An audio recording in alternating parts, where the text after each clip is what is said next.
Hello and welcome. Isn't this an amazing moment in any election?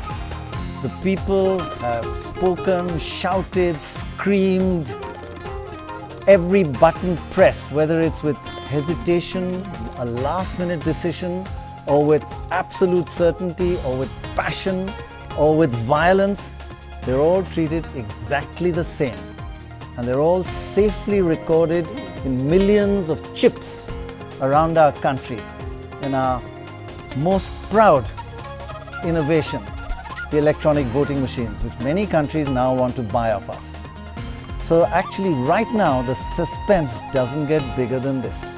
36 hours to wait, but it's all over. Decisions are made and they're just tucked away from our view. So hopefully at the end of this show tonight, the cacophony will be over. And we've got quite an array of luminaries to help with the cacophony tonight. And we've got N. Ram in Chennai as well.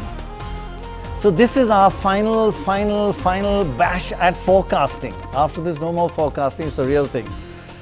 So we're trying to forecast tonight who's going to be the next Prime Minister of India.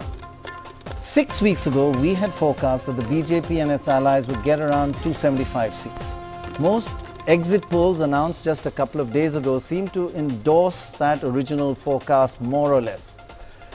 Perhaps that's why many people say there are two things in life, Dorab, that you never tell people how they are made.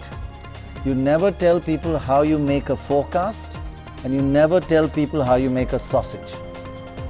So are you going to tell us how you made your forecast? Never. No, not the sausage for that matter. Not the sausage. Actually, we're going to break with that tradition and be absolutely clear and transparent on how this forecast is made. First, the sample size is over 160,000, which is actually more than we've ever done before. Second, most of it is designed by selecting voters from electoral rolls. We haven't done most of it like the traditional exit poll where you let people just come out and the interviewer selects the people to be questioned. For all the details, you can visit our website ndtv.com for a total and transparent description of the methodology. And we have Ashok Das here who actually conducted this mammoth exercise. Ashok, you still surviving this? I mean, this is 160,000, but how many have we done all together? Total, since February, the whole opinion polling program covered over 280,000 samples. 280,000. So we did about 90,000 in the two phases of pre-polls. And then we had about 20,000 of telephonic callbacks to look at last-minute changes. And then we did something called the balance poll, which was before people voted, we asked questions. That was another about 20,000. So total 280,000 over these 3 months. That's a huge exercise, and Absolutely, I must say you've done it with the largest opinion poll I have ever conducted. Yes, and in I don't know a tight time frame with deadlines and. Don't we know about them? God bless you. You've just been amazing. So who's going to be the next Prime Minister? Has the Modi momentum waned, or has it accelerated over the last month? Will the NDA cross that 272, the halfway mark, or will it need to look around for allies? That's what we are trying to look at over the next hour or more. But first, could we just stand back a little and have your indulgence and look at some startling and perhaps some worrying findings which which has come to our notice over the last month. You know, we've had a huge and very satisfying rise in turnout. But there are some very disturbing factors behind that rise in turnout. And the Election Commission needs to look into them before the next elections. So just let's have, before we go into who won this election, just have a look at the turnout. First, the traditional official figures. Here they are. Total turnout 66.4% this time. That's up 8.2. And boy, that is that's the highest turnout ever, 66.4. Wonderful. Men up by 7% to 67.2. And look at that, women up by 9.5 from 58.8 to 65.3. So much closer to the national average. That's wonderful. Now let's move on to what are the factors that are slightly worrying. If you look at the census not the Election Commission, the percentage of people above 18 years old in this country, that is people who should be voters, is about 61.3%. So our electoral rolls should be around about that 61% of the total electorate in any state. Let's have a look at what actually is the case. Last election, 61.8. That means it was in line with the census. This time, and this is worrying, almost 67% of people are above 18 years old. Now that 5% difference is huge, and we need to understand why that happened. How come, while the census says 61% are above 18, our electoral rolls say nearly 67%? And it matters a lot, because just look at some states which are particularly worrying. Remember, voters as a census says 61%. Look at Tamil Nadu.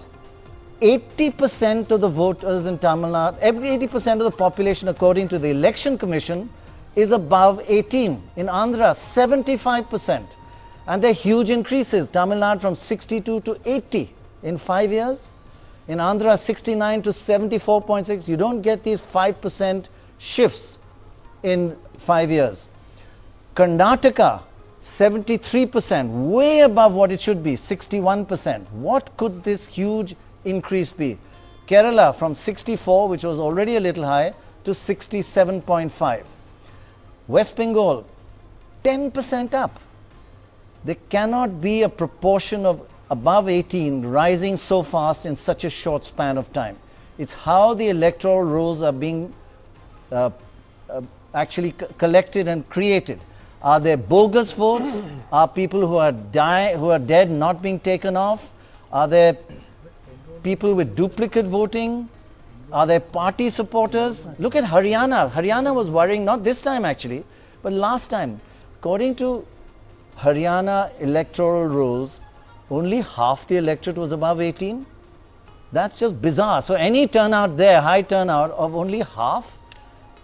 So this is an underlying problem which needs to be looked at, and look at the implication. Look at the implication for Tamil Nadu. You've seen it's gone from 62 to 80. Now, if official turnout is gone, the official turnout is that it's up by 0.5%. But what's the real turnout? There's a true increase in voters of 33% in one election to another. 33%, from 20 million to 30 million, or 30 million to 40 million.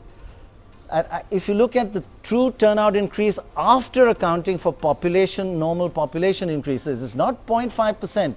We have a 21% increase in turnout in Tamil Nadu. Are they all genuine single first-time voters? We need to really understand, how do we get 80% in Tamil Nadu as people over 18? And finally, let's have a look at Bengal. There are many examples. We'll give one more example. Bengal, official increase in turnout, 0.4%. The actual increase in turnout of voters, 20%. These are not small changes. And if you account for change in population, that's a true turnout increase of 12%. So 0.4 and 12, those are startling figures. Yeah. So how can you have a state like Tamil Nadu where 80% of the people are over 18? It's not that suddenly young people have disappeared. I mean, one knows the birth rates are lower, but the question is, from election to election, in a 5-year period, there is no change. Right. It just is, unless one says that the Census Commissioner's projections of population for 2014, which they've made, are incorrect. No, but they have to be so wildly wrong. There could be one more possibility. Yeah. The enrollment could have gone up because of a very proactive, overactive election commission. But Charlie, the question is, you are assuming that the total numbers, let's assume the population of Tamil Nadu is 100. We are told that 80 people are on the rolls. There aren't 80 people over the age of 18. In India, they have 60 to 63%. Right. How do you get the 80 people is the question. Where does it come from? Increase seems very high. I mean, there will be some increase because of normal population. Not percentage. Percentage need not go up so sharply. It's percentage because lifespans are increasing and birth rates are lower. Still, so there will be an increase, but it will be like 0.1 or maybe half a percent or maybe 1%. 5 years or something. No, if you add to this the anomaly that we've seen, the anecdotal evidence of people turning up and finding their names not on the rolls, So actually you have just the opposite. Exactly. Yeah. So you have a double Even whammy more. effect, and I think this underlines the fact. I think I read a piece somewhere about how the electoral rolls need to be publicly audited and scrutinized, which they simply aren't. Which is today. perfectly valid thing to do. It's not a secret, absolutely, and everybody can come and check these, it. These things should be out in the public domain. But they are the People- public they are- domain. No, but I'm saying no. Apparently they're not. Apparently they're not put up in a timely fashion. Apparently they're not available. So, Dhendra, to be fair, I mean, we haven't asked the election commission. We're going to be asking them tomorrow about this. So they probably have an answer and they are aware of it. In fact, one of the election commissioners told me in Bombay, where all that problem arose, that people's names were not on the list, they found that last time the rolls were 90%. That means 90% of Bombay was above 18. So they had to clean that up, and in the process, they actually lost a lot of people, and they brought it down to 70 odd. No, but in bringing it down, it is a fact that in Mumbai and also in Pune, Right. there were several, maybe some people say above 1 lakh voters missing in the rolls. Now this puts a question mark on the integrity of the way the election commission has Especially- conducted, yeah. and this is not good for the, you know, Especially overall when this you have- election has been very peaceful. I think and they it's been certainly a you know, wonderful deserve- election. It's been very they peaceful, deserve except Bengal. congratulations. Nevertheless, these shortcomings have to be identified and fixed. Right, right. Chari? Yeah, especially when Deepak Parekh and Jethmalani don't find their names in the list. Obviously, No, but you know, I have a little issue there, and I think this was raised also with the election commission. Mr. Jethmalani, according to them, actually lives mostly in Delhi. So whenever they visited his house, and Mr. Deepak Parekh also travels a lot, and they visited his house 4 times, and they pasted a notice on his gate saying, "We've come here, your guard is not allowing us in, please get back to us." And he also said that when you go to the airport, you check whether you got your passport and ticket before you leave. You don't land up at the airport and look for your passport. People land up there. Why don't they check It's on the website. from the website, check with the election commission, am I it's a on the rolls or not? So they have answers to it, but to say that 80% of the people of Tamil Nadu are above 18, Shekhar, I think something has to be wrong. Either the rolls are wrong or the census Population data is projections wrong, Yeah. which is actually more worrying. Because if you're looking at 2009, for example, I presume that you're looking at the census data of 2001 and extrapolating it. No, 2011 data. 2011, and they They extrapolate have themselves extrapolated. We actually. haven't. They have extrapolated. But you're using 2011 to estimate the population in 2009? 14. 14. No, but Yeah, Nine by back the to way, 2009. the census themselves gives extrapolation for every year. So it's a little bit. yeah, so something is wrong because this can't. I know the state No, of I think Nagaland, 61 state of Nagaland, where routinely 90-95% are above 18. And there was some tamasha in Nagaland elections this time also. I think some repolling, if I remember correctly, was carried out. But those are small states with where people really value their right to vote. But these are big No, but states. the obvious explanation would be people who die, their names are not getting struck off. But I wonder if that would Or multiple explain, voting. explain Or the multiple That voting. would be would the not add- most. that would not add to multiple voting then has to get around the. You know, when that I would not voted, add to the voting percentage. but when I voted because this time, the lady said to me, "Please don't wipe it fast." You know, so which means if I wiped it out right away, she said it might go. So she said, please let it dry. You see, this would don't actually touch be it. two things. One is, as Siddharth says, that they haven't culled the rolls of people who are dead. But the second is that there's a surge of young people because young people are enthusiastic about this election. And you have both these things coming together, and that would probably produce this. 80%? No, but it can't be more I than think that. the worrying, yeah, that would the not worrying reflect in the point. voting percentage because It's not if the you are- voting if percentage, you- that's if right. you if you are no longer there because this time they had the photo identity, so Okay. therefore this could not have happened. Right, but if you haven't culled the dead people, That's right. Yeah. then you're going to get a that's one larger. possibility. But you know, that's perhaps the most charitable. But if it's motivated that you get your party workers duplicated and you get make sure. In that case, a lot of people would have had to die in 5 years. Okay, haven't anyway, seen much evidence as I of said, that. we should certainly something needs to be done because 80% of people above 18 be the only country in the world like that. But we will ask the election commission this, but something is wrong with our electoral rolls which needs to be cleaned up by the next election. And the final corollary to that is actually the turnout is much higher than what the election commission actually announced. So that's the positive side of the whole thing. Now let's move on to the forecast. Let's go straight to one of the most interesting states in this election, Andhra Pradesh. Separate from Telangana, Andhra Pradesh, a brand new state, new parties, and here's the forecast. And normally Andhra sweeps one way or the other, but look at this. Telugu Desam 13. That's a gain of 9 since last time. Remember, the Telugu Desam Plus means it's an alliance with the BJP. The YSRC, Jagan Reddy, 12. So neck and neck. Of course, it's plus 12 because it's all, it's a new party. And the Congress wiped out in its strongest state. This is the Shekhar, the harakiri taken to an extreme. Well, harakiri, I mean, nobody supports suicide in any form, but harakiri is at least supposed to be honorable and for honor. This is suicide out of stupidity. You know, let's not give sort of a tough Japanese tradition, but a tradition nevertheless a bad name. I think this is just complete stupidity. I mean, for a party pretending to be running the government or wanting to run the government again, to go to Tamil Nadu and Andhra without an ally is not harakiri. You know, let's be fair to the Japanese. It is. Let's have a look at what this meant in terms of votes according to our exit poll. It showed, in fact, amazingly, YSRC 45%, Jagan Reddy that is, and Chandrababu Naidu, TDP and BJP 45%. Congress down to 3, and this is a state they've dominated all the year. Has things changed over these? Has the campaign had any effect? Let's have a look at the trend over the last month or so. Here it is. We did a poll in February, March, April second week, and then the exit poll. Jagan Reddy was 15-9 ahead. Then when the TDP, Chandrababu Naidu, tied up with Narendra Modi and the BJP, it got a boost and it went up to 14 and 15. Then Jagan, with an extreme amount of energy, campaigned throughout the state in roadshows and kind of brought things back. So it's now 13-12, marginally in favor of the TDP. Also in Andhra, there are assembly elections going on. And we did a separate poll for assembly elections. There are 175 seats here.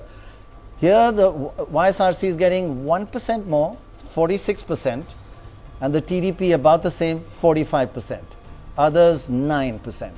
So there is always a split in votes, by the way. And I think, as far as we've noticed, Dora, the TDP, BJP has dropped by 1% because the BJP, some of its vote was for a national. Yeah. But we are putting the seats at 80 to 100 out of 175. Remember, about what? How much is halfway? 87 now. 88. 88. And TDP could also form because 1% is well within our sampling error, right, Ashok? Absolutely. It's a 2% error, and others 5 to 15. If I can just add something, when you see YSRC's votes, then you know where Congress Party's vote share has gone, because the bulk of his vote is Congress Party's vote. So it's not as if Congress Party hasn't got any votes, but YSRC has become the C. It has become the new Congress. And it tells you also the folly of the way the Congress Party mishandled him, making him wait to meet the powers that be, not humiliating him, actually. Well, humiliating him, and he has a good point. He said if so many other things follow the dynastic route in the party, why not? What's wrong between me and my father? But Sudhindra, the Congress Party's point of view is that Jagan is corrupt. But many people say, is he more corrupt than his father was, who was the absolute darling? You know, it's not just and that. Who's not corrupt? The Congress mishandled Jagan, the YSR party, but more important, the Congress mishandled the Telangana issue. The manner in which the timing of the formation of Telangana went completely disastrous for the Congress. You know, it was they were politicking with the issue, but and therefore they have been punished. They're going to be punished in Simandhra. There might be some gain for the Congress in Telangana. Of course, we have to see the figures. We'll just do that. People say that he's corrupt, but there's no evidence of it. And they've put him through all the CBI, he's been in jail, but they've not found anything. Most corruption cases against him pertain to his father's time. But in any case, his father's shadow hangs over all that. His father was fine, he was the darling of the Congress party. No, but the so manner, is it a political vendetta? Well, I think the manner in which the charges, the framing of charges was dragged out for so long and bail was denied, I think put a question mark about the objectivity of the entire process. But if I would just slightly disagree with Sudhindra, I think he's right that mishandling of Telangana is a big factor. But even before the final denouement of the Telangana fiasco for the Congress, the by-elections that took place in the Seemandhra region, clean sweep for Jagan.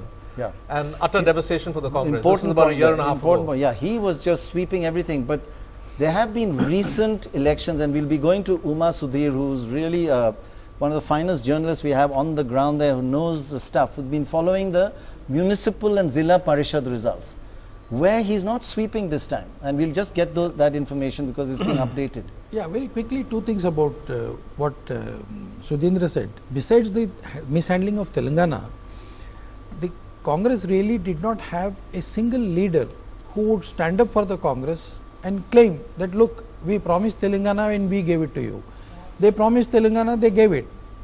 But there was nobody on the street to go and say that, look, pat my own back. In fact, they had cabinet ministers not attending cabinet meetings. Ministers not attending the cabinet. And the chief minister protested. And yet going out on foreign junkets as ministers. And another Right, so thing it happened became such that a was, big joke.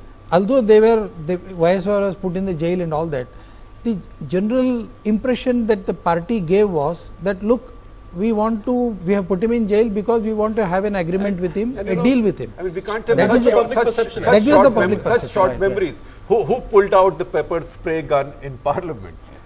It was a Congress MP from Andhra. Okay, let's have a look at the what the exit poll says for Telangana. And Dorab and I went around Telangana, and you did get this sensation. And I think the exit polls tend to reflect that. You get this sense.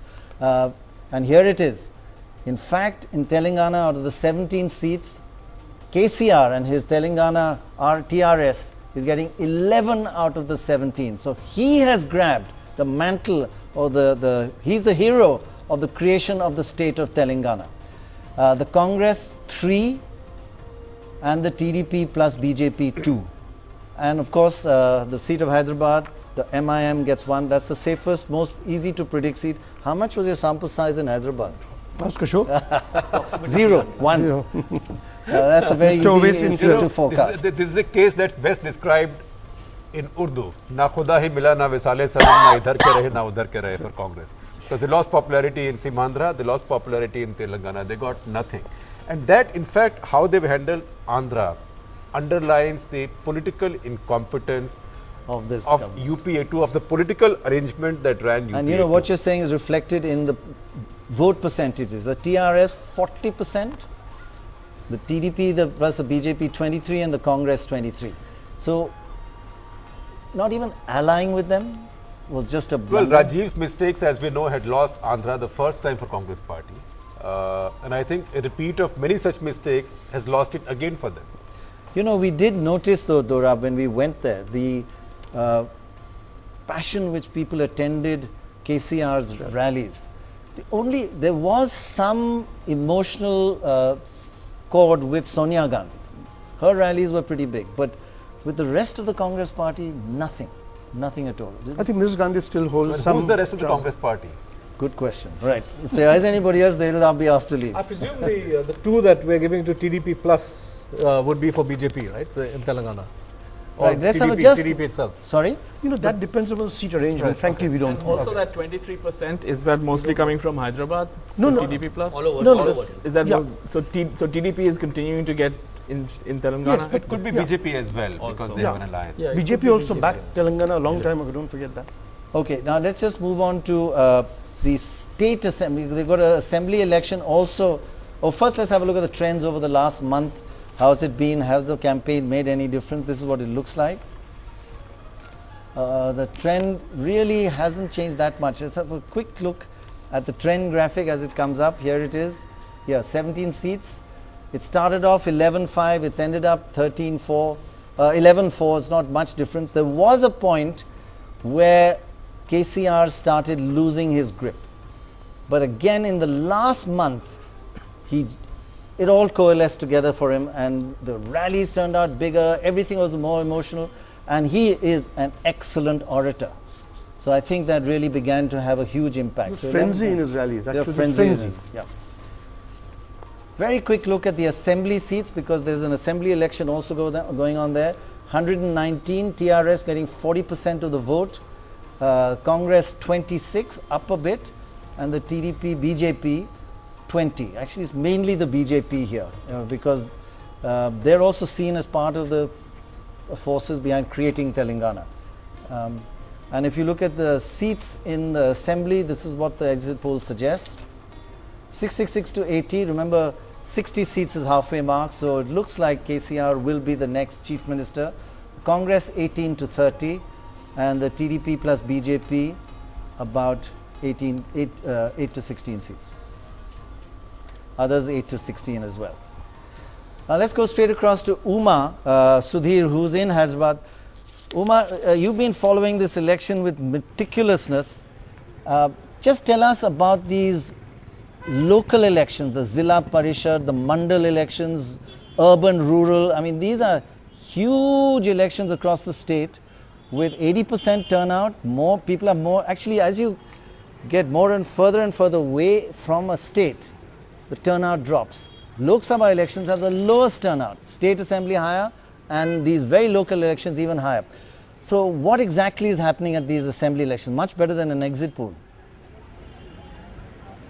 Yeah, just before getting into the local elections, Telangana really was meant to be the master stroke that was meant to take care of 2 terms of anti-incumbency for the Congress, and also at one stroke take care of both the YSR Congress, Jagan Mohan Reddy's popularity, and the Telugu Desam, both of which were seen as essentially Seemandhra parties, and that is something that the Congress really mismanaged. In Telangana, if you were to look at the local body elections, Congress has done so much better than the TRS, obviously because it has this cadre presence, there is goodwill for the party in that region, but being unable to capitalize on that goodwill is perhaps what is reflecting in those exit polls where they are coming nowhere near the TRS, which in fact during the last elections got hardly 2 Lok Sabha seats and 10 assembly seats, and now they are looking to form the government on their own in this Telangana region.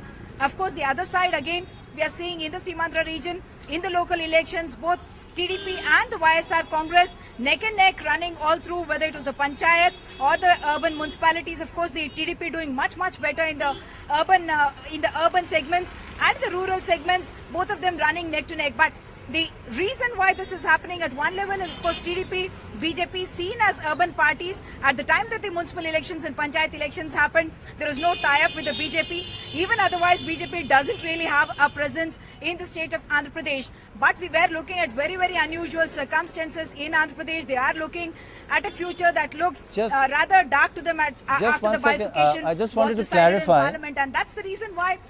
So Uma, I just want to clarify, in the rural areas in Andhra Pradesh, in the mandals and the Zilla Parishads, it's like 4,000 seats to the TDP and about 3,000 roughly to the YSRC, right? It's neck and neck, but TDP is slightly ahead. And in the urban areas, the TDP is even further ahead. Is that roughly it? That's very accurate. In fact, in the rural areas, the YSRC could have been expected to perform much better, but the fact of the matter is the YSR's vote bank does lie in the rural segment, but they do not have a cadre presence. Remember, this party did not exist in the previous elections, and it's a new party. It doesn't have the cadre presence across the districts, across the villages and towns where these elections took place. But the TDP has always had a huge cadre presence in all these areas, and the YSRC also trying to explain to us post these results that because they did not pay enough attention to the municipal elections, Panchayat elections, they wanted to focus their energies on the assembly elections, and that's why they say they did so.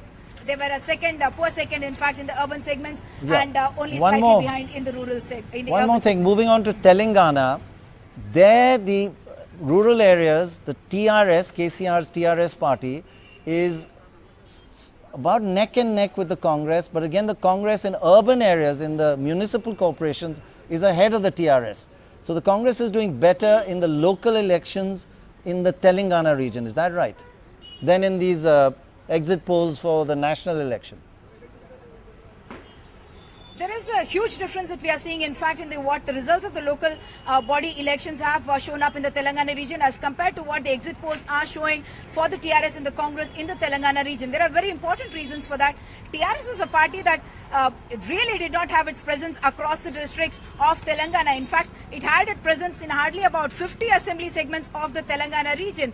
But the fact is, in the assembly and parliament elections, they are expected to do much better, as they showed much more leadership. The Congress was unable to capitalize on the goodwill that Sonia Gandhi enjoyed in the region. They did not have enough leaders who were able to galvanize people into believing that that's the party that should come to power. Right. Of course, they were also, locally the candidates were also facing 2 terms of anti-incumbency. Okay, thanks very much, Uma. Thanks very much indeed. Dorab, you trust Ashok's exit polls more, or the municipal and the Zilla Parishad? No, I think, that was held in March. That's the issue, that it was 1 month earlier. And So the campaigning time has has really moved gone on since that. And I think national But you get the elections- difference that actually it's the TDP is ahead in the municipal, especially the urban areas, and in the rural areas a little bit ahead, and the KCR is a little bit behind in the rural areas in Telangana. I mean, I found Masudi's logic impeccable. And quite frankly, if you look at the Congress campaign in Telangana, we know that individual Congress MPs, some of them, were quite agitated and took part in the demand for Telangana state, often pushing the central leadership. But the tallest leaders, for example, Jayapal was somebody whose name was taken as a potential chief minister of Telangana. His heart and mind was never in this. So the senior most leader, he never consulted when the Congress party rushed into the Telangana decision, and he always felt that this was somewhere down the line a mistake. So I think that obviously voters saw that difference. Right. So Dhendra, if this exit poll is right, then it throws up a very interesting possibility of KCR as a potential ally of the NDA, because if his party is able to form the government on its own in Telangana, then he won't need to have any alliance with the Congress, and therefore free to extend support to the NDA at the center. If he is and he needs the help of a center, whoever it is. If he is compelled to have an alliance with the Congress at the state level, then he can't do it. Very good point. If we can bring in N. Ram here from Chennai. Ram, I wish you were here in the studio with us as well.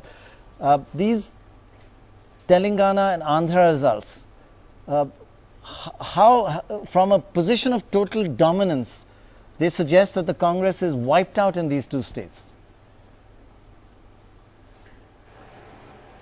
Yes, I think developments took care of that. But Prannoy, if I can make a point, yes, I would risk a conjecture here. I think that the YSR Congress in Simandra is going to pull ahead and win not just by a photo finish or a shot head, but I think by some lengths. I base this on your findings on the assembly elections and also the longer term trends and other indications that we hear. Because I think that's one area where the actual results may be a little different, significantly different, I would say, from the exit polls. It's true that Andhra tends to go one way or the other. I hazard that. Except that, Ram, these Zilla Parishad and the Mandal elections in the rural areas, which is now, we are talking about 10,000 seats have gone, and the results have come in yesterday and today. The TDP is about 1,000 seats ahead of the YSRC in these local elections. Yes, Uma, I think, gave a very persuasive explanation for that. The lack of a presence on the ground, the cadres and so on. And I think that may be at least part of the explanation. Who knows? But you think that may change for the assembly? The YSR Congress is going to pull ahead in Simandra. Right. Okay. Let's move on to our next state. Which one are we doing next? Madhya Pradesh. We'll quickly go through Madhya Pradesh and a couple of other states where, frankly, it's a one-horse race. Let's have a look at what's happening in Madhya Pradesh. Here's what it's like. BJP 24 out of 29 with a range of 21 to 27. Congress 5 and BSP 0. But Dorab, I could have forecast this. I did it with my assembly election result. You did it while you were having a Don't pizza need an this opinion afternoon. poll for this. That is why we had taken much lower samples. No, we did. We took Let's low have a look samples at the relatively lower votes here. samples in Gujarat, MP, etc. Right, because it's a much easier state, much more easier one homogeneous. to predict. I hope it's right. Let's have a look at the votes forecast here. What does it look like? 54%. That's more than 50%, which is a big like deal. the assembly vote. in a Yes, way, like the assembly vote. 54% to the BJP, 33% to the Congress, and 2% to the BSP. So, and you'll find this pattern happening throughout the country. Many local parties, it doesn't happen here, but in other cases, are holding their percentage level. The Congress has lost everything and has switched to the BJP. And we'll see that again and again. Here we've seen an 8% drop in Congress. Of that 11% gain for the BJP, most of it is from the Congress. Let's quickly move on to Chhattisgarh. It's another one-horse race. Out of 11, BJP 9 and the Congress 2. Again, let's have a look at the percentages. This is what it looks like. Vote percentages, BJP 49% in Chhattisgarh and the Congress 36%. Complete sweep. Quick look at Rajasthan. Again, another one-horse race. BJP 21 out of 25 seats. Congress 3 and others 1. And let's have a look at the vote share. Votes 56, even better than Madhya Pradesh, to the BJP. The Congress 29%. If you look at the kind of support that the BJP is getting in Rajasthan, it gives you an indication of why it's doing so well. Let's have a look at how the young voters, where are they voting? The first time voters in Rajasthan. And it's an amazing story. Well, I'll give you the figures. Of the young voters, 60%, Shekhar, are voting for the BJP and 21% for the Congress. And I think some of that is logical, besides the fact that there is anti-incumbency. See, Congress's main pitch is still the dynasty. I mean, all these young voters were born after Mrs. Gandhi's assassination, and many were born after Rajiv Gandhi's assassination. So they don't have nostalgia. So there is no vote for nostalgia. There is no vote, on the other hand, for beating up anybody. This is a very different India. And this generation of Indians carries very little baggage from the past. And that's the point that Congress party has not only refused to learn, but actually has further unlearned than it would have in the past. In fact, UPA 2, there's been a reverse surge in the Congress party of trying to bring back the dynasty, seeking votes in the dynasty's name, giving more power to the ruling family. And I think you're seeing the consequences of that. Chari, if I can ask you that, this is a sweep for the BJP. Is it the extent of it expected? Is it mainly the local leaders? Is it Narendra Modi? Obviously, it will be a combination, but what's more important in the dynamics here? No, it's a combination of both, local and Modi factor. And one thing here, unlike Madhya Pradesh and Chhattisgarh, Rajasthan voter profile is very different. Rajasthan voter profile has a sort of, more or less it has, I mean, they take cue from what's happening in Gujarat, Maharashtra. Every Rajasthani family would have a linkage with Maharashtra or Bombay, to be more precise. So the politics in Bombay, the social, economic, political activities in Bombay affects almost every Rajasthan constituency. But that doesn't happen in Madhya Pradesh and Chhattisgarh to a very large extent. I mean, like a symbiotic relation between Gujarat and Maharashtra, Bombay to a very large extent. So if you come to the predominantly Gujarati voter based constituencies in Bombay, you will realize this.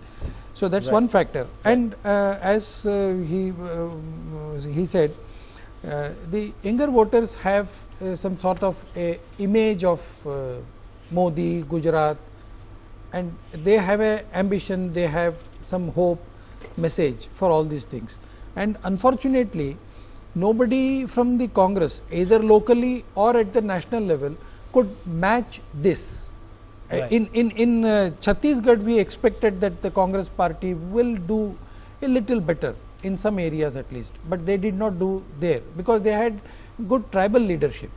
Unlike in Chhattisgarh, you don't have many urban areas. But it is very often that when you win an assembly election and immediately following Lok Sabha, you do better.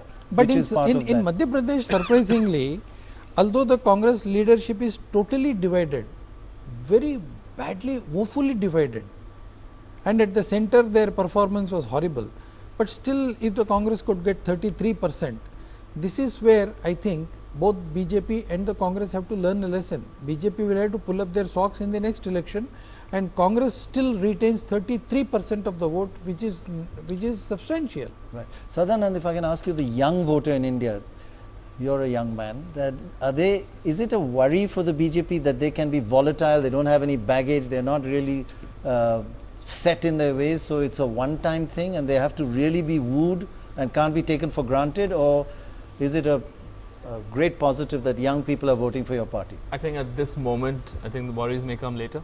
I think at this moment, this is a cause for great celebration and joy for the BJP, that the young voters have broken decisively for the BJP, that I would argue that they look to Modi as the figure who's going to turn around India, give them jobs, give them opportunities. Of course, there are high expectations, but that's a conversation to be had. But are they a more volatile segment than the other kind of voters? But we don't know, right? They've voted this time. Right. We don't know what they're going to. I mean, is this a new generation of BJP voters who will remain loyal to the party? Yeah. We don't know. You know what's striking about the young vote is I mean, I heard a lot of Modi's speeches during this campaign, and the manner in which he tried to connect with the 18 to 25. You know, he had the stock line. Yes. That if you're between 18 and 25, you don't get a second chance. Even 1 year, you can't afford to waste. Right. He right? connected with that. And you know, the Congress party's messaging was it was all over the place. He somehow had the knack of speaking to the concerns of young people, many of whom were too young to even remember what happened in 2002. So for them, the argumentation about 2002, in a sense, passed them by. Relevant, yes. Well, it's not just that, Prannoy. I think you're right. This young voter will be more volatile because young voter also doesn't carry the baggage of ideology. Either that of the Congress party or that of the RSS, because most of these young boys and girls, they don't go to the RSS. They look at what's on offer. And if you see what was on offer this time, the BJP said Modi as Prime Minister. Rahul Gandhi said, Congress party said Rahul Gandhi as what? So you had one Prime Ministerial candidate. The other party was not even seeking votes in the names of its 50 leaders, its tradition. They were just seeking votes in the names of one man who was not willing to say what he was going to be, and the party wasn't willing to say what he was going to be, or if they won, who was going to be Prime Minister. And what that did was, that played into the great disgust of the Indian electorate this time, that for 5 years you appointed a Prime Minister who was not allowed to function like a Prime Minister. And did they want to risk a repeat of that? Right. So this is a very thinking electorate. And these are only 5 years they remember. Yes. Right. Because they are not ideological. Yeah. And they are not committed to any side. Let me go to Harsha Kumari Singh. Harsha, it's a complete sweep in Rajasthan. The current Chief Minister has been through troubled times with her party and then fought it and then fought back, and she's had a rough ride. Maybe many people say because of the attitude of the party to women leaders. Other women leaders in the party are also facing trouble in the Congress. Has she in the BJP, has she established herself and is never going to be harassed again, or is it going to be again a rough ride as she carries on? Well, yes, certainly for Vasundhara Raje, she has fought her way to the top, really. Her mentors were LK Advani and Vajpayee, who were sidelined by the BJP. But despite that, she does seem to have the BJP does seem to realize that she is the only charismatic politician that they have. So they had no choice but to place their bets on her. People like Gulab Chand Kataria, Ghanshyam Tiwari did try and put a spoke in the wheel, backed by the RSS. But when the BJP realized that if they want Modi at the centre, they have to have Vasundhara Raje at the helm of affairs in Rajasthan to get those critical seats. And I think that's when they realized that her charisma, it's really her charisma which has kind of held the party together. And she really is a politician. I've been to many of her speeches, Prannoy, to many of her rallies, especially one in Barmer, and she can turn the passions of the crowd around, It's very interesting to see how she kind of emotes and relates to them. So yes, I mean, I would say that she is quite effective in that sense. Right, and this kind of a sweep is generally expected. Is that the sense you're getting? And is it mainly, again, I know it's always both Modi and Vasundhara Raje, but is it more Modi or is it more the Chief Minister? Who is it?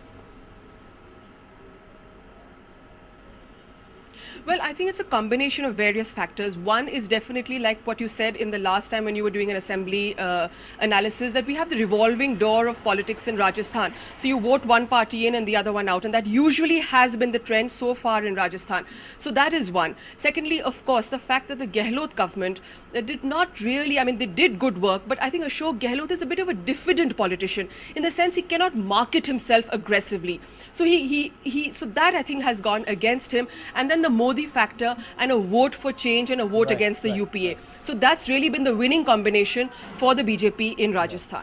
Ram, if I can just ask you the lessons from these states of Chhattisgarh, Madhya Pradesh and Rajasthan. The BJP seems to be able to handle a mass leader, a popular chief minister. The Congress, on the other hand, seems to get rid of any a good chief minister because it sees it as a threat. Most of its chief ministers, like Mr. Gehlot, is very low-key. How is it that one party can handle a big leader at a state while another party, the Congress, doesn't brook any mass leaders in its state leadership? Prannoy, that certainly used to be the case with the leadership when Indira Gandhi was at the helm, where it was widely believed, journalists certainly believed she would cut off the head of anyone who grew above a certain height. But I think it's less applicable today. And more than that, I think the explanation lies elsewhere in poor governance, in corruption, and also the what was just referred to, the pendulum swings back and forth. So I think I would be less convinced by that explanation. But name me one great Congress chief minister who's been allowed to function today. And if there was a mass leader, there was Jagan, and they just cut him to size. Yeah, but you had YSR, Rajsekhar Reddy, who certainly was perhaps the leading factor in the one of the top 2 or 3 leading factors in the Congress's remarkable triumph of 2009. And had he not died in that helicopter clash, I think he would still be around as the unchallenged leader of the Congress in Andhra Pradesh. Perhaps history would have been different. Yeah, the Congress, like all other parties except the BJP and the left in this country, is a family party. Do you think Mulayam is going to allow anyone to come? Sharad Pawar is going to allow anyone to come? So it's Mayawati is going to allow anyone to come. Mamta is going to. So I think it's a family versus a professional party.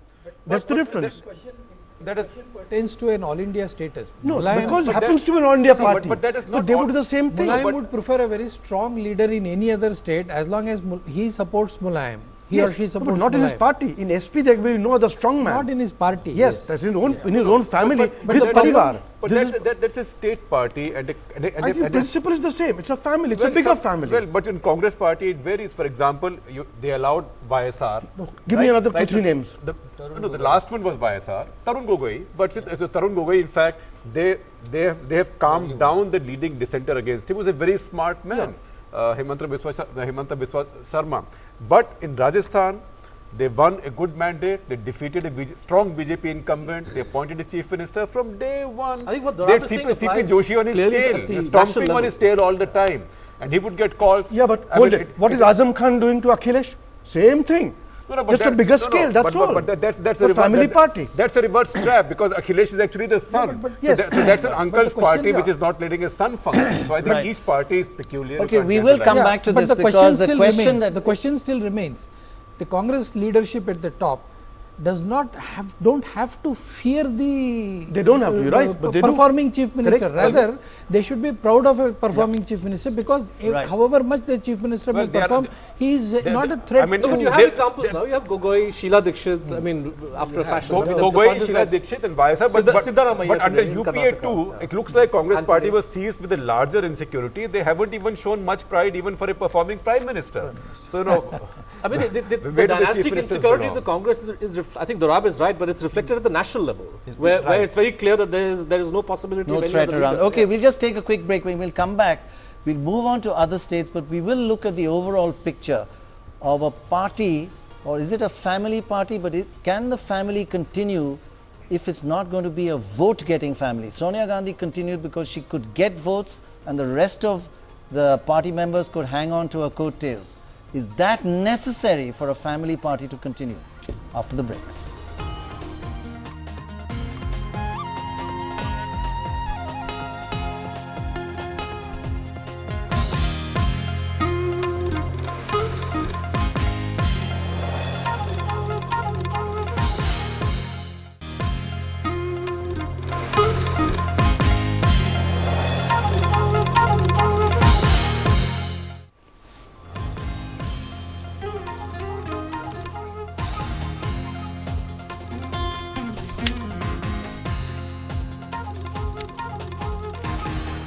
Well, let's move straight on to another state, the huge state of Tamil Nadu. What's happening there? It's been a ding-dong kind of battle in all our opinion polls so far. Let's have a look at the final exit poll in this state where we still feel the electoral rolls need some real scrutiny. But this is what the exit polls say in any case. Here's what it looks like. 39 seats. The AIADMK, Jayalalitha 32 out of 39. That's a gain of 23 seats. The DMK 5 seats and the BJP plus all its allies, and there are quite a few allies, 2 seats. And the Congress without any allies wiped out of that state. What does that mean in terms of votes? Let's have a look. AIADMK 48% of the vote. It's gone from strength to strength. The DMK 25%. The BJP 14 with its allies, and the Congress down to 3. In the days when it used to have an ally, even then it had seemed to have a strength of its own of about 15%. Now it's down to 3%. Just quick look at the trend over the last month, what it's looked like. AIADMK started off at 27 to 10. It actually started narrowing during the course of the elections. 22-14 at its closest, and then in the last month with some spectacular campaigning by Jayalalitha, 32 to 5. Huge gap. Let's go actually straight onto the ground with Radhika Iyer in Tamil Nadu.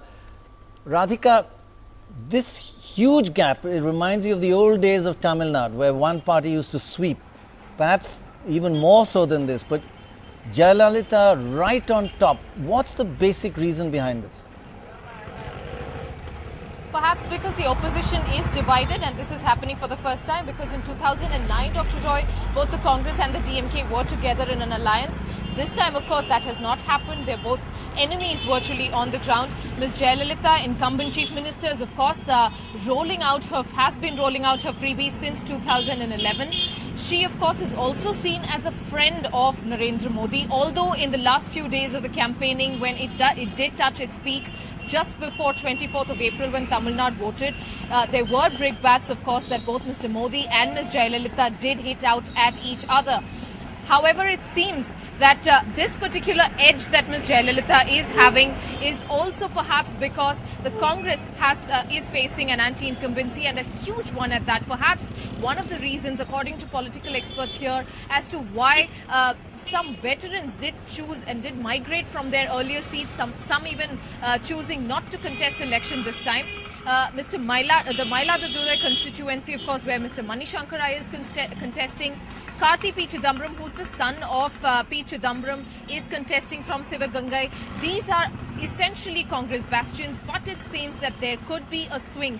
Even Chennai Central, where I am coming to you live from, this bustling constituency, the highest revenue-making constituency, which has always gone with the DMK. The AIADMK has not managed to win this seat even once since the time the party was formed. It seems that the trend perhaps could change, or at least the margin of vote could indicate a kind of anti-incumbency that the DMK as well as the Congress party, both parties are facing. But what's going to be very interesting indeed, if research, yes, so you're saying there's no local anti-incumbency. People are very clear that this is a national Lok Sabha election, and both the Congress and in the DMK, because of the corruption charges against it, both of them are facing anti-incumbency at the center. Is that what you're saying? Well, I may not not be fully right if I say there is no anti-incumbency against the Chief Minister here, because it seems that the power crisis in Tamil Nadu has been an issue this election, where the state has been feeling the heat literally. However, it seems that the people of Chennai and Tamil Nadu by and large, who are supposed to be very politically aware, it seems are looking at the national picture and also believing that the camaraderie the two share, both Ms. Jayalalitha and Mr. Narendra Modi, would perhaps lead on to a more stable government. They are looking at the national picture, which is why perhaps we are also interestingly expecting the BJP to do very well in all of the 39 seats, at least 20 of them. It seems that the vote share is going to increase by a marginal figure, despite literally a zero presence of the BJP in this southern state as compared to, let's say, a Karnataka or even an Andhra Pradesh. Right, Ram. Is this the kind of result you expect? I mean, on the ground, which way is the sentiment moving? Is it moving? Is Jayalalitha managing to overcome any local anti-incumbency? Is Modi helping her alliance? But as Radhika Iyer said, there has been some tension between them recently. What are the factors at play that kind of give this result? Yes, Prannoy, I've been expecting this, and remember our discussion earlier. Now with a 23-point gap between number 1 and 2, I think it's going to be a real landslide. It could even go higher than your 32. The factors, I think, are she won a big victory in the assembly elections. The power crisis has been a problem, but they've tried to manage it.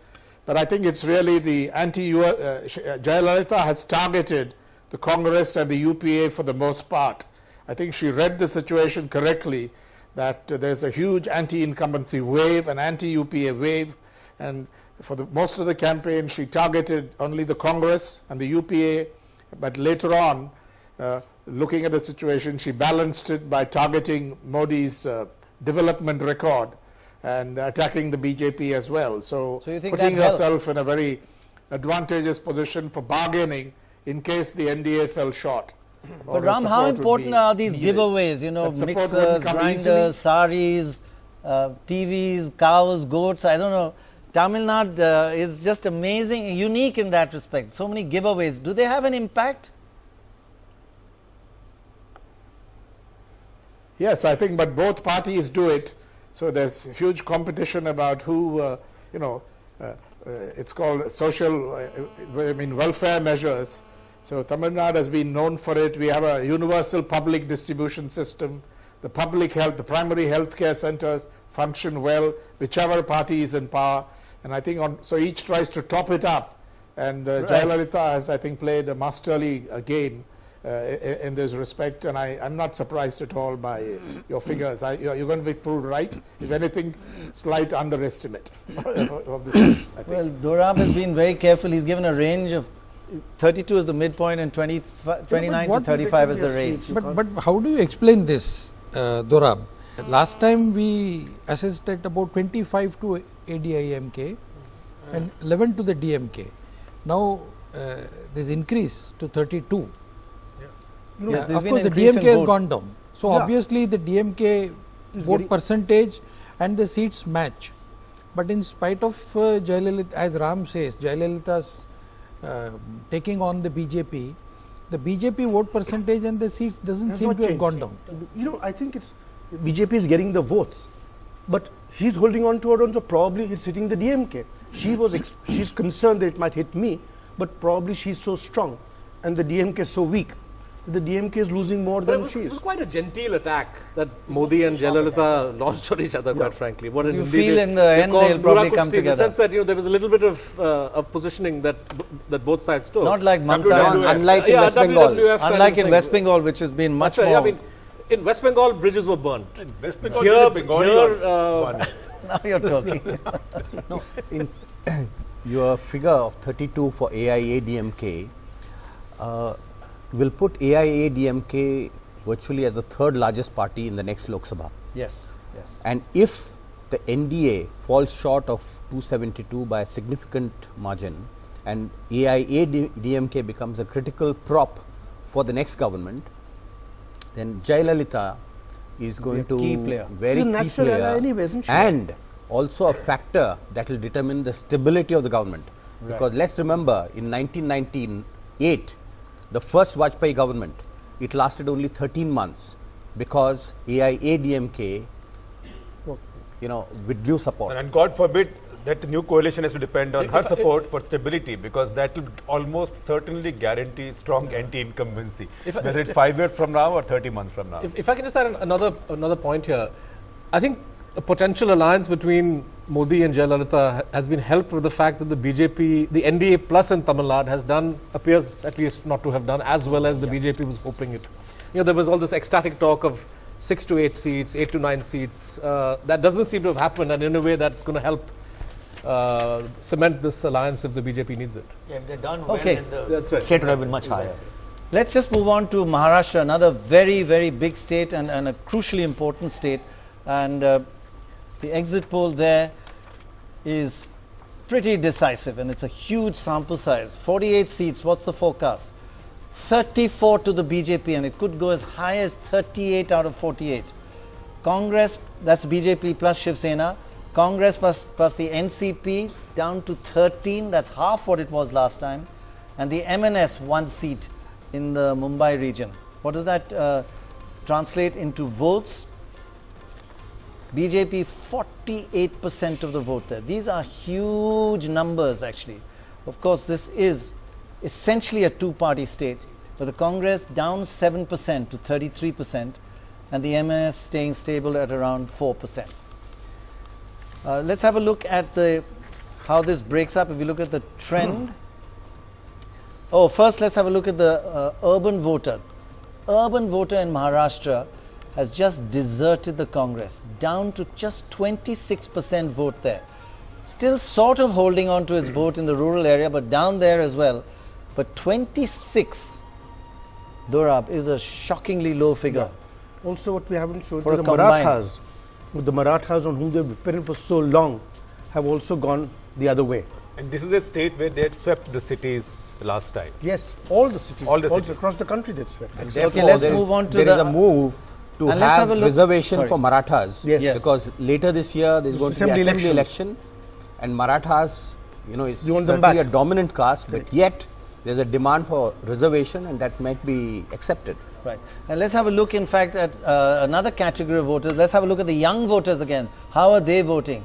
The BJP is just sweeping there. 55% of the young voter, that's the 18 to 22, first-time voter. And the Congress, 27%. Not a good signal for it ahead. Shekhar, in terms of when you're losing the young voter, you're losing the urban voter, and we'll see later you're losing scheduled castes, you're losing. Is this just a dip for the Congress, or is this a crisis point which it may not recover from? It is a crisis point because this is not a dip. This is your walls. Somebody has broken open your walls. So these are not voters, I'll say again, who have a memory.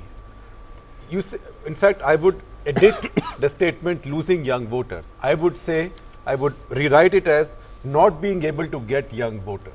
Because a lot of these young people have not been anybody's voters. But Congress Party, exactly. The Congress Party has not been communicating to them. The Congress Party has been trying to appeal to nostalgia because 20 years back they were so and so, 10 years back they were so and so. It's an amazing campaign they've run, but they haven't even talked of the achievements of their own government for 2 terms, but they are promising, say, 25% recruitment for women in the police force. Why didn't you do it for 10 years? You've been going on and on about 33% reservation for women in parliament. No, it was such a wonderful idea. But there is one factor here. Another factor here is the divide between urban and rural in Maharashtra is not as much as it is there in, say, Chhattisgarh or some other place. I mean, you go to Nasik, Pune, Dhule, Jalgaon, take Marathwada, take any such center. The difference between urban and rural is not much. That is number one. You mean the economic divide? I mean, economic divide, the social divide. Urban tends to be still more cosmopolitan. To some extent, but if you compare it to Bombay, Nasik, Pune, any other center for that matter. Another factor here is, see, the Congress, as I think you said about the Maratha community, the entire Maratha leadership has come to Sharad Pawar. It was YB Chavan, SB Chavan, the Chavan Parivar, in spite of Parivar. They are not the leaders anymore. The Maratha leadership is not with the Congress. In spite of the reinstatement of Ashok Chavan. But to a very large extent, but it didn't help them.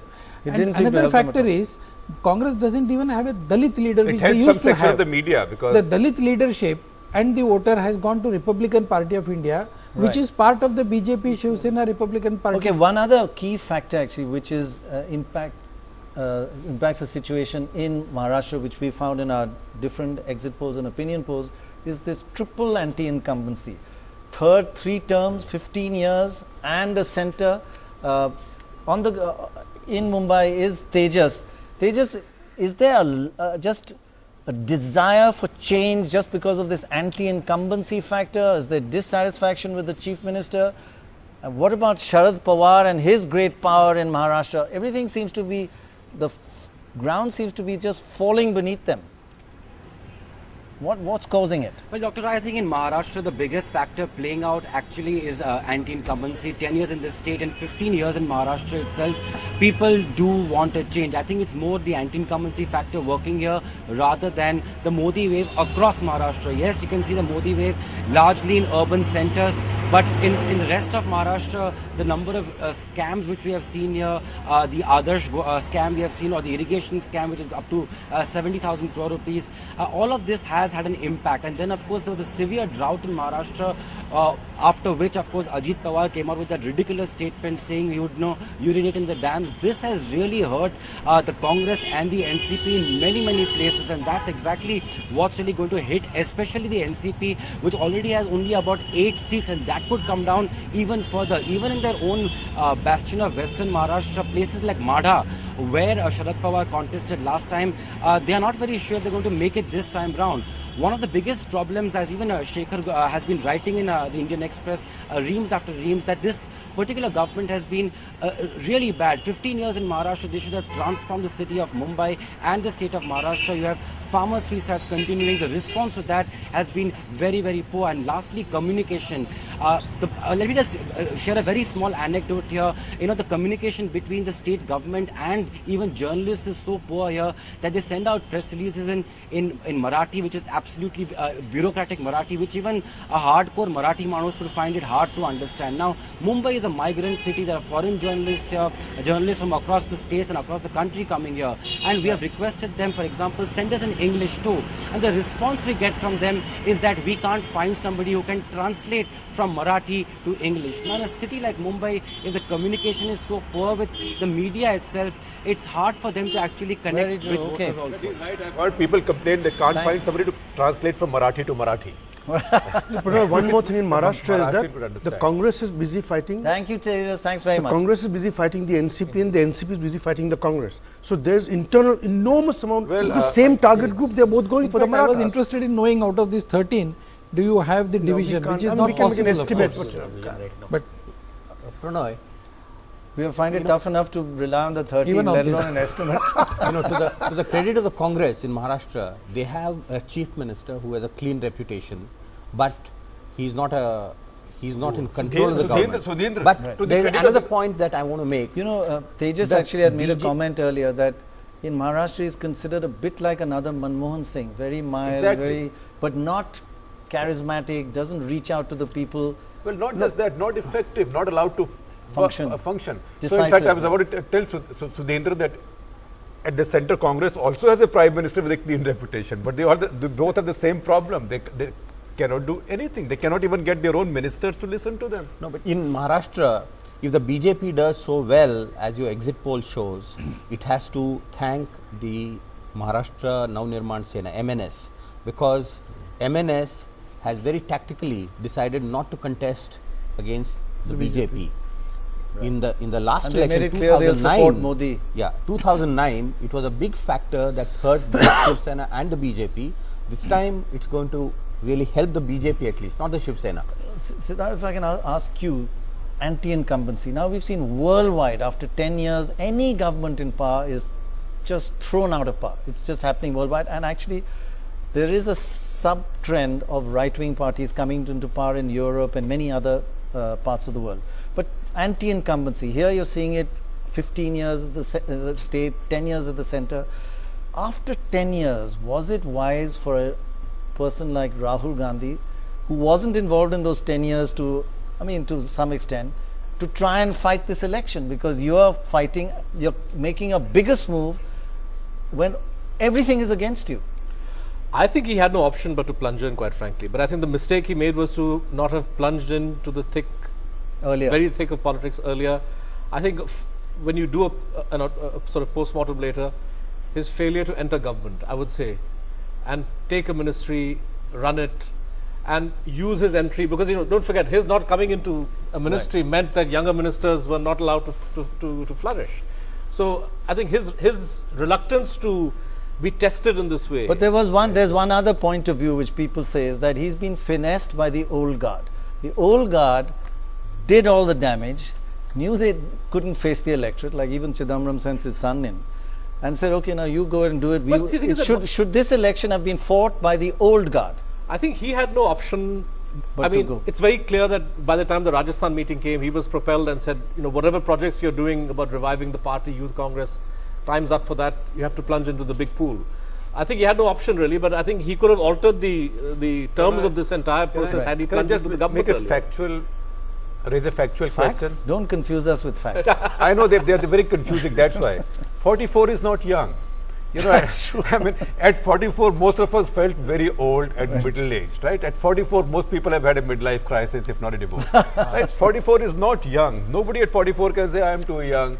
Right? So there's a point of time when alibis run out.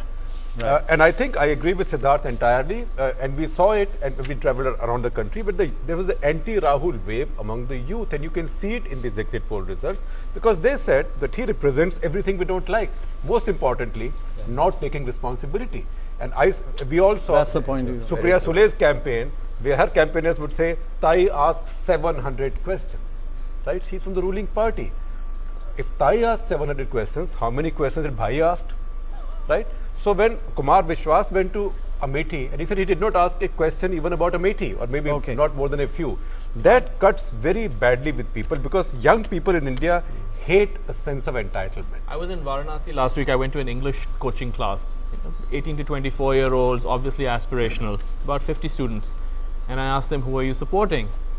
And about 40 of them immediately said Narendra Modi. About 5 of them said Kejriwal. 0 said Rahul Gandhi. That's what actually the polls also tend to suggest, yes. Okay, let's move on to another state. Now talking about anti-incumbency, let's have a look at what's happening in Orissa. An amazing story here. BJD still holding on, 13 out of 21 seats, with a range of 11 to 15, could be as much as 15 out of 21. After how many years, Dora? What's happened to your anti-incumbency theory? He has no opposition. BJP very weak opposition. Picking up a little bit, 5, and the Congress 3. So the this BJP is is always in weak against there. the trend. The BJP is traditionally in weak. There's now picking up. It was an alliance with the BJD. It fell out of the alliance, and the Congress has no known leadership. There's no one in Congress to stand up. Well, not just that. I have a stronger view on this, Prannoy. Let's just get to the votes, and I'll just come to the views on why the whys of this. BJD 38%. That's up 1% since last time. This is the third election. Yeah. So after third general election, 10 years, no anti-incumbency here. Well, not that much. BJP 28, clear second. That's a kind of revival of the BJP. Up 11%. That's a pretty big swing. The Congress again down 9%. This is what I was talking about at the beginning. You'll see across the country, local parties, regional parties kind of holding on to their percentage. You can see BJD at 38 plus or minus 1. But the Congress plummeting 9%, and all that 9% going to the BJP. That's the story of this election. The bottom has fallen out of the Congress, while the regional parties have tended to hold their percentage. Finally, let's have a look at the trend in votes over the last 2 months. In February, it was 17-1. The BJP wasn't doing very well. Even in March, it hadn't really taken off. Then in April, when the campaigning started and Narendra Modi started going across the country, began to catch the imagination of the BJP voters in Orissa, up to 7, and I guess some fight back by Mr. Patnaik, and it's 13-5 now. That's the kind of trend. Very quick reaction on how Mr. Patnaik has resisted the anti-incumbency. You know, I would like to make a point. The fact that the BJP has displaced the Congress as the second party might well see the revival of the BJP in eastern India, something that they have failed to achieve so far. You see it here, signs of it here? Exactly, because you know this anti-incumbency may not hurt Patnaik this time, right. But next election, obviously both Assembly as well as Lok Sabha, the BJD would lose to some extent, and that will be the BJP's gain, and we might well see, if the Congress doesn't revive, the BJP emerging as the new Congress in Odisha. And if the BJP can do this in more and more states where it is practically non-existent, then we are going to see a very different national scenario. Yeah, and what's remarkable is that the BJP has never won a seat in Odisha by itself. Yeah. Right. It's won seats earlier, but in alliance with BJD. This is the first time that if you see these trends, and if BJP gets more vote percentage in Tamil Nadu, Andhra, West Bengal, Odisha and West Bengal than Congress party, then this is the biggest tectonic shift in Indian politics. But you know, the question of Odisha alone, I have a strong view. I think people of Odisha deserve a dual note of apology from Congress party. If Congress party has to have any chance of winning back their favor, one is for inflicting the other Patnaik, JB Patnaik on them and continuing to reward him with a governorship. And number two, for doing so much damage to their economy, at least in perception, the larger perception of the Odia people, they believe that Congress party for 10 years conspired actively against Odisha and punished them for the crime of continuing to elect somebody else. But I think the revival point which Sudhindra mentioned also is very important, because I don't, you know, if you go back to the first coalition between BJD and BJP, the BJP had actually more seats in the assembly than BJD, but we had promised to Naveen Patnaik that whoever wins, you will be the chief minister. So with more number of seats, he was made, and then consequently what happened was, due to various other reasons, his graph went up and the BJP's BJP mishandled that relationship. BJP sent out to mediate with him people who were like an insult to him. Right. Right? Okay. He was made to, they may be nice people, but politically he was made to feel like a lightweight. No, doctor says that is not very relevant to the subject now. Right. We'll just go to a quick... only because we are attacking the BJP. Right. We'll just do a quick summary of what's happened so far, because we're joined by Meenakshi Lekhi. Thank you very much. You've got a big day coming up tomorrow. You must be a little tense, or day after. No problem. Right. Day after. I'm little detached kind of a By person. the look of it, you should be our MP. Yeah, could be. Yes, Thank you. Can we just declare you? Oh, thank you so much. MP New When Delhi. we come to Delhi. But So the situation is so far that we've got the BJP sweeping in most of the northern states, Madhya Pradesh, Rajasthan, Chhattisgarh, and making inroads into many other states. We haven't yet come to Gujarat or UP or Bihar, which we will come to, and Bengal. But overall, what we are finding is that BJP is gaining not by getting the votes of local regional party leaders. Like in Tamil Nadu, slight inroads, but Jayalalitha is holding on. Here we see Naveen Patnaik holding on, but it's just gaining because of the Congress being decimated. It's just switching from Congress to BJP. Are you worried that that could switch back? Is that just a temporary phenomenon? No, I am not worried. In fact, I am very upbeat about the phenomena, because sooner or later we'll see more and more people coming in with the BJP, because this is the first election. I mean, golden era, of course, is Atal Bihari Vajpayee, but the number of seats that time as projected today were far less than what we have today. So this election is kind of a change of direction in which the country or the politics need to go or is moving. And in that change, you will see, as I presume from the trends and everything, you will see more and more people coming to the BJP fold, and either but you are coming in with great expectations. That's a a tough thing to match, because people are saying, this is, as you said, golden era. So are you going to be, it is a tough... and I'm in fact, I was just going to address that part, that of course people are coming with great hopes. And if we deliver, more and more people join the fold. And that is my hope. Because today... So if you deliver, everything is going to depend on that. I'm very sure we will deliver. Right, very sure. Okay, let's move on to a state where actually you have made inroads once again, and that's in Karnataka. And let's have a look at what the exit poll has to say for Karnataka. BJP is the #1 party now there. It did suffer a bit of a setback when they announced Yediyurappa, but that has since been turned into a positive. BJP 16, Congress 10, and the JDS, the Devagowda and his son, 2 at least actually. And let's have a look in terms of votes, what it looks like. BJP 42%, the Congress 40%, pretty close. Congress is, now here we are talking perhaps about an anti-incumbency at the center, but a pro-incumbency at the state level. We can actually go across to Maya Sharma and ask, Maya Sharma, ask your views on this difference in perception of the state government, Siddaramaiah, versus anti-incumbency at the center. Is it, are they, the voter clear that this is actually a Lok Sabha election, so Siddaramaiah's performance is not being taken into account, because he's still got a fairly positive outlook. I mean, people do consider his performance as positive, but are they just treating this as a Lok Sabha election?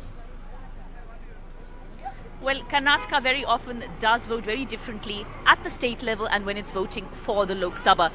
The state did, of course, bring in a Congress government just last year, but now it's looking as if the BJP does still have the edge in the state. Remember, it was 19 seats out of 28 last time round, and now we're looking at maybe 16 or so. So the BJP having an edge here in this state, but the Congress not doing too badly compared to other states where the Congress can actually raise its head here, and it does look as if they are going to be getting quite a few seats, at least into double figures.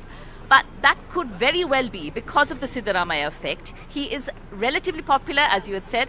He is seen as relatively clean as well. There are no major scams against him. And in this era of corruption, and especially after 5 years of BJP rule that was racked with corruption scams, that is seen as a positive. It should be taken for granted, but it's actually seen as a positive. So perhaps the Siddaramaiah effect, the fact that the Congress government has not run into any major snafus so far in this 1 year it's been in power, could get the people to vote for here. But Karnataka does really vote differently. Maya, there's this issue that corruption of the Congress at the center has been a major issue throughout this election. So was it a mistake of was it a mistake for the BJP to bring in Yediyurappa because of the corruption aura around him? Although he's not yet been convicted of anything, but so many others haven't as well. It's a perception. So has corruption not been an issue in this election in Karnataka? Well, in this state again, it was difficult for the BJP. Elsewhere, they've been attacking the Congress on the issue of corruption. It has been a huge issue. But in Karnataka, their hands have pretty much been tied because of those several corruption scams against them during their 5 years of rule. Chief Minister Yediyurappa then having to in fact step down because of those charges against him. Yes, he's not been convicted, but there are still many scams against him. He's accused in certain illegal mining deals as well. So not a comfortable position really for the BJP to be accusing the Congress of corruption and in Karnataka. It's not something they were able to do so successfully here. Has there been a Modi factor as far down south as Karnataka? I would not say that the Modi wave, as the BJP would like to describe it, has had such a huge effect here in Karnataka. He did address several well-attended rallies, did get a response, but he did that last year as well during the assembly elections. And that response to the rallies did not seem to convert into votes. I would risk saying that, yes, people do seem to talk about Modi everywhere they go. All of the BJP MP candidates that you talk to invoke Modi's name. I'm in Bangalore South, and the candidate here, Anand Kumar, says it's a vote for Modi through me. So they do invoke Modi, but perhaps not as much of an impact as maybe elsewhere in the country, maybe up north. So perhaps Karnataka not quite under the Modi wave, but still doing better than the Congress here. That's what it's looking like so far. Great, thanks very much, Maya. Let's just have a look at the trends. How have the votes gone over the last 2 months? According to our opinion polls, this is what it looks like. Started with the BJP way up, Then they brought in Siddaramaiah and it started going down a bit because the corruption issue became a non-issue after that. Congress actually went marginally in the lead, but then Siddaramaiah also has a lot of following himself. And perhaps the Modi factor. Yediyurappa also has a following himself and the Modi factor. He's brought in 47% of Lingayats. You know, without him, there's 8%, they are 15 or 16% of the population. You lose 8%, you're dead. Can I make one point on the Modi thing? Right. In northern India, you asking, is Vasundhara more important, Raman Singh more important? Yes, yes. In the last 3 months, everyone in northern India is seeing Mr. Modi every single night. So his importance, I think, has also been accelerated by the enormous amount of media pressure, which, you know, you don't get to see Mr. Raje every night on national television or Mr. Raman Singh or Mr. Chauhan. You see him, so obviously his views have got across very much better than that of any chief minister in the state. I'll give you an anecdote. I was in a tiny village in Bihar, and there was a retired school teacher living in very, very meager surroundings. And but the one thing he did have was 3 television sets. It was a joint family, and they had 3 television sets. They didn't have much else. So in many ways, this is India's first big media election. And in many ways, all our voters are being a bit homogenized by getting the stimuli from the same sources, the television or the radio, but mainly television right across the country. You used to be, as a voter across different parts of India, affected by different stimuli. You get word of mouth, you get panchayat, but now you get very different sources. But now it's the first big media election, and from now on, if you're not media friendly, you ain't going to win an election. We'll take a short break. When we come back, more big states to come. Still have Uttar Pradesh and Bihar to come, and West Bengal, most important, after the break.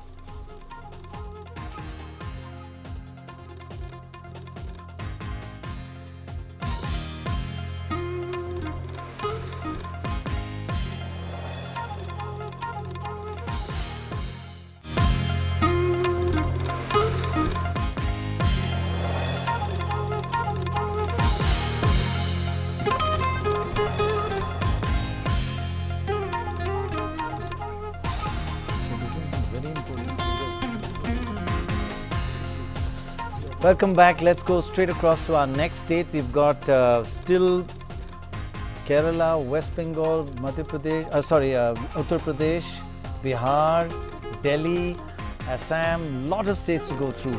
Punjab, exciting state, a lot of interesting results there. But let's go first to Kerala and see what's happening. Always the state with the closest fought election and the most intelligent electorate. Here the UDF at 10 seats and the Left Democratic Front at 10 seats. The Congress-led UDF at 10 and the Left Democratic Front at 10. And it really is split, the votes almost split exactly equal. Of these 20 seats, the votes for the UDF 45 and the LDF 44. But if I remember, it's like 44.5. It's like a 0.5% difference. And in terms of seats, that could go either way. It's still plus or minus 2% is the margin of error. Let's have a look at the trend, because we've done several polls in Kerala. It started off with the UDF, way ahead. It's UDF and LDF, 13 going down to 9, and the LDF going into the lead 12-8, and now it's at 10-10.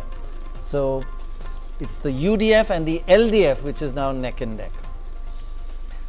Let's move straight across to West Bengal, the other left state in the country, apart from Tripura, where the left wins every time. Let's have a look at what's happening in Bengal. And I must say, Bengal is one of the toughest states to do an opinion poll, because there's so much violence, there's so much fear. This time, that I would say, Ashok, and I will come to you on this, the least reliable results here, because people don't want to say what they're voting for. They're scared. That is the one dark spot of this entire wonderful election, has been West Bengal. Here, Trinamool Congress at 30, that's a gain of 11 since last time. The left at 7, the Congress at 4. The Congress actually has got all its votes in one area, that's the Malda area. And the rest of West Bengal is doing very poorly, and the BJP 1 seat. Let's see what it looks like in terms of votes. The TMC 41%, left 27%, BJP 14, and the Congress 13. Now, BJP 14 still getting 1 seat, and the Congress 13 getting 4 seats, mainly because the BJP's votes are spread right across Bengal, while the Congress is very concentrated, predominantly in the Malda region, and the rest of Bengal it's got hardly any votes. But in terms, it's a nightmare for a pollster here. A, because people don't want to tell you, they're scared, they look around. We saw the difference between exit polls, which were and the post poll results, which were a little more private. But even private, people are scared here. No, I think there is also. I mean, when we're actually doing the polling, we were stopped by party workers, particularly TMC workers. In many places, when conducting the polls, I mean, which has not been our experience even in UP, Bihar, anywhere. I mean, it's most difficult in terms of doing a peaceful polling. And then on top of that, a lot of people are not being allowed to vote. Yeah, so the people you may be, of course, you would have. We wouldn't know that. We wouldn't know if they're not allowed to vote. We wouldn't have got them. Right, but in your you would have got. Yeah. Here you would have, but you wouldn't have got a fair sample, because a lot of people who didn't vote might have been left supporters.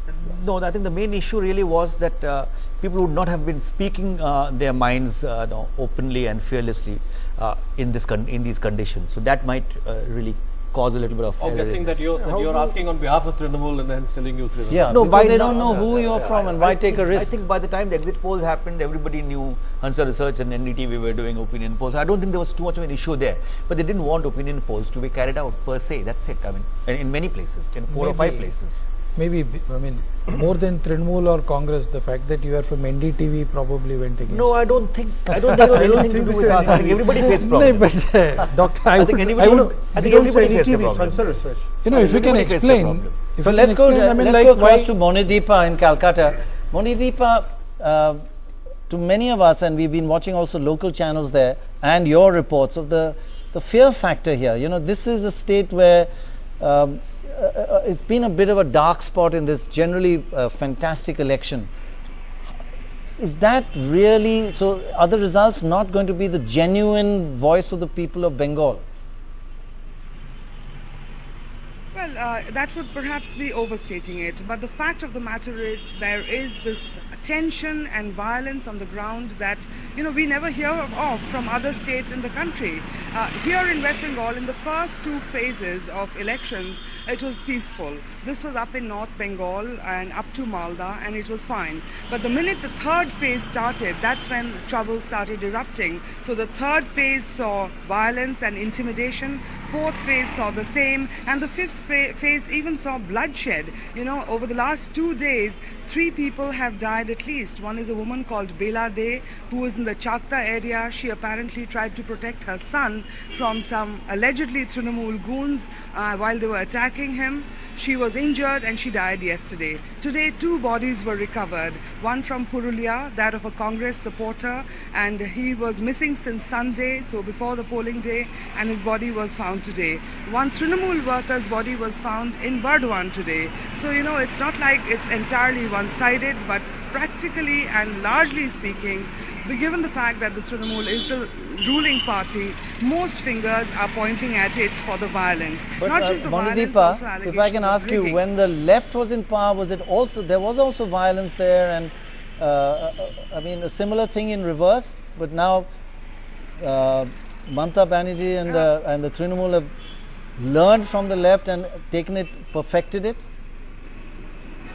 Well, the joke sadly doing the rounds over here is that the machinery that the left had when it was in power has been virtually hijacked by the Trinamool. There is also this discussion going around that it took the left at least 30 years to master this particular act of intimidation, threatening voters, taking away their epic cards, but Trinamool has done it in 3 years. So this is what people are talking about. Certainly there was violence and tension when the left was there as well, but But here in this round of elections, you know, coming just 3 years after Mamata Banerjee's massive success in the 2011 assembly elections, people are asking that why is the Trinamool having to resort to such tactics? Of course, Trinamool at every step has been strongly denying that there was any violence, there was any rigging, there was any booth capturing, there was any pressure on voters. But we saw what happened at Hadwa in the Bashirhat constituency on the 12th, you know, a group, and there are contradictory claims on this as well, but ultimately what we are getting to hear is that a group of CPM supporters were going to the booth and they were attacked by alleged Trinamool workers wielding guns, and 4 people suffered gunshot injuries, 17 others got, you know, knife injuries, lathi injuries. So, you know, this is something that has really sort of come as a bit of a shock all around. Many people would have thought that, you know, the Trinamool would not need to do this, given that just 3 years ago they had such a thumping victory in West Bengal. But it seems lessons have been learned from the left. Many people will even tell you that Mamata Banerjee is the left's best student. Right. But in the worst sense. So thanks very much. But Ram, if I can just ask you, it's a state where violence and intimidation has marred this election. So it's one state where you can say a 6-phase poll was really justified, but in spite of that, there was still this violence. If there was a single phase, there would have been just chaos. Yes, Prannoy, the Election Commission's credibility has certainly been dented in the way it did not respond to credible reports and allegations about rigging, about intimidation being used to prevent voters from voting against the Trinamool. And there is, you know, sometimes the media tend to equate the two sides, but from what we have just heard, the widespread perception is Trinamool has been using its position in power, its establishment position to alter the terms in its favor. There's no doubt about it. I think the media have reported it. That's welcome. The other thing that strikes me about West Bengal, Prannoy, the reason for the Trinamool getting a bit anxious, if not desperate, although it has a huge lead, is that the BJP's gains across the state have seem to have worked against the Trinamool, and when they're looking to the next assembly election, I think they'll be pretty worried about where this is going to lead. Right, the gains of the BJP, right, yeah. Surprisingly, Prannoy, since the last poll at the expense that you of did, the right. Since the last poll that you did, the left vote percentage has gone up by 4%. Right. From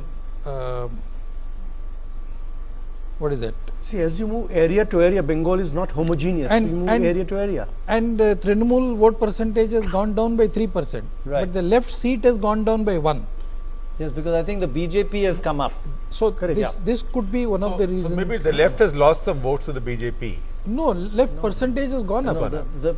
In fact, that's what Ram was saying. The Trinamool is losing to the BJP, and that's what's worrying it, not only the left. Yeah. So it's kind of, it is also facing some anti-incumbency. I mean, just stepping back for a moment, and you look at the last 2 states you've shown, Kerala and West Bengal, this is really revealing one of the big headlines to me, the obliteration of the left. They are at their lowest ebb, if these numbers are to be believed, even if you give them 2 in Tripura, in history since independence. And that's a landmark. Because Mamata is the new left. True, but it still has implications. You know, Mamata has offered product differentiation by being more left than the left rather than being different from the left. Left of right. Do you think she'll be as doctrinaire though? Well, in West Bengal, how doctrinaire is left? The left in West Bengal has been the regional party of West Bengal, which uses all methods that normally quote-unquote left and democratic forces will not use, unless they are in Chhattisgarh and using rifles. Before moving on, I know, Ashok, you have to go to our Hindi channel. I just wanted to ask you one last thing. Overall, in this election, your sampling, interviewing has been reasonably peaceful compared to other elections, except in Bengal, or what's it been like? What's the experience been like? No, I think it's been quite peaceful. There hasn't been too many problems. The issues really have been a few in Bengal, and there have been some stray instances of people not allowing to be interviewed, etc. But they have been I would say a total of over this 2,80,000 sample, there may have been about 12 cases of where we've been stopped from trying to do the opinion poll, etc. Of which maybe 6 or 7 in Bengal. And you introduced this new technology of tablets, so people don't have to tell you who they voted for verbally. Who they voted for. They only have to press it looks like the electronic voting machine. And you can't see what they are doing. You can't see. You just put it to them and they press the except every time they press, they say the party, BJP. It's the equivalent of the selfie. Selfie. The only issue is in the exit poll. I think even next time we'll think of improving that, because the outsiders can see whom you're voting. So in the home conditions it's good, but in the exit poll I think we'll have to think of how to make it even more private. Yeah, and everybody crowds around in the booth polls. And you had it after that. Great, thanks very much, and you've done an absolutely outstanding job. God bless you. Well, thank you. Till the results come out. Yeah, I know. Or you know who to blame. Yeah, absolutely. That is all. That is known for a long time. Standard. If it's right, it's us. If it's wrong, it's him. Okay, let's move on to another couple of states very quickly. Assam and Gujarat. Assam, the situation, remember, it's got 14 seats. BJP 6, Congress 6, and the AUDF 2 this time, up 1 since last time. In fact, they're doing pretty strongly. Let's have a look at the vote situation, and they're only contesting, I think, 10 out of those 14. BJP 35%, Congress 35%, down 5 since last time, and the AUDF 16, same as last time, but we find the AGP, Shekhar, it's kind of not vanished, more or less vanished in this election. AGP, BJP is the new AGP. Yes. You see, so all the parties which had agendas which could be subsumed by the dominant party right now have lost out, and AGP again made a big blunder in not aligning with the BJP. And frankly, there was a debate in the BJP on whether to push for an alliance or not, but I think it was the RSS there that prevailed and said, let's go out on our own, because they see in Assam. Smart decision. But Assam is a polarized state. It can become more polarized, and what has happened today is, while the Congress has lost a lot of its Muslim vote to AUDF, a lot of the Hindu vote, particularly that belong to AGP, has now gone to the BJP, because BJP is making demands that AGP makes when they are out of power. But when they came to power, they did nothing about it. So the foreign nationalist issue, for example. Right. So that constituency is now quite willing to check out the BJP. Okay, let's have a look at Gujarat now. That's next. That's the state where you would perhaps forecast poll. This is the kind of challenge that Dorab loves to take us up. Very tough state to forecast, and this is what it looks like in Gujarat. Very difficult state for Dorab. 26, BJP 22 out of the 26 with a range, Dorab, of 19 to 25. That is amazing. Possible. The Congress 4. And let's have a look at the votes here. BJP 57%, Congress 33%. That is absolute sweep in Gujarat, but I guess that's expected. So we'll take a quick break. When we come back, the main big states and then the all India picture. That's in a moment from now. See you then.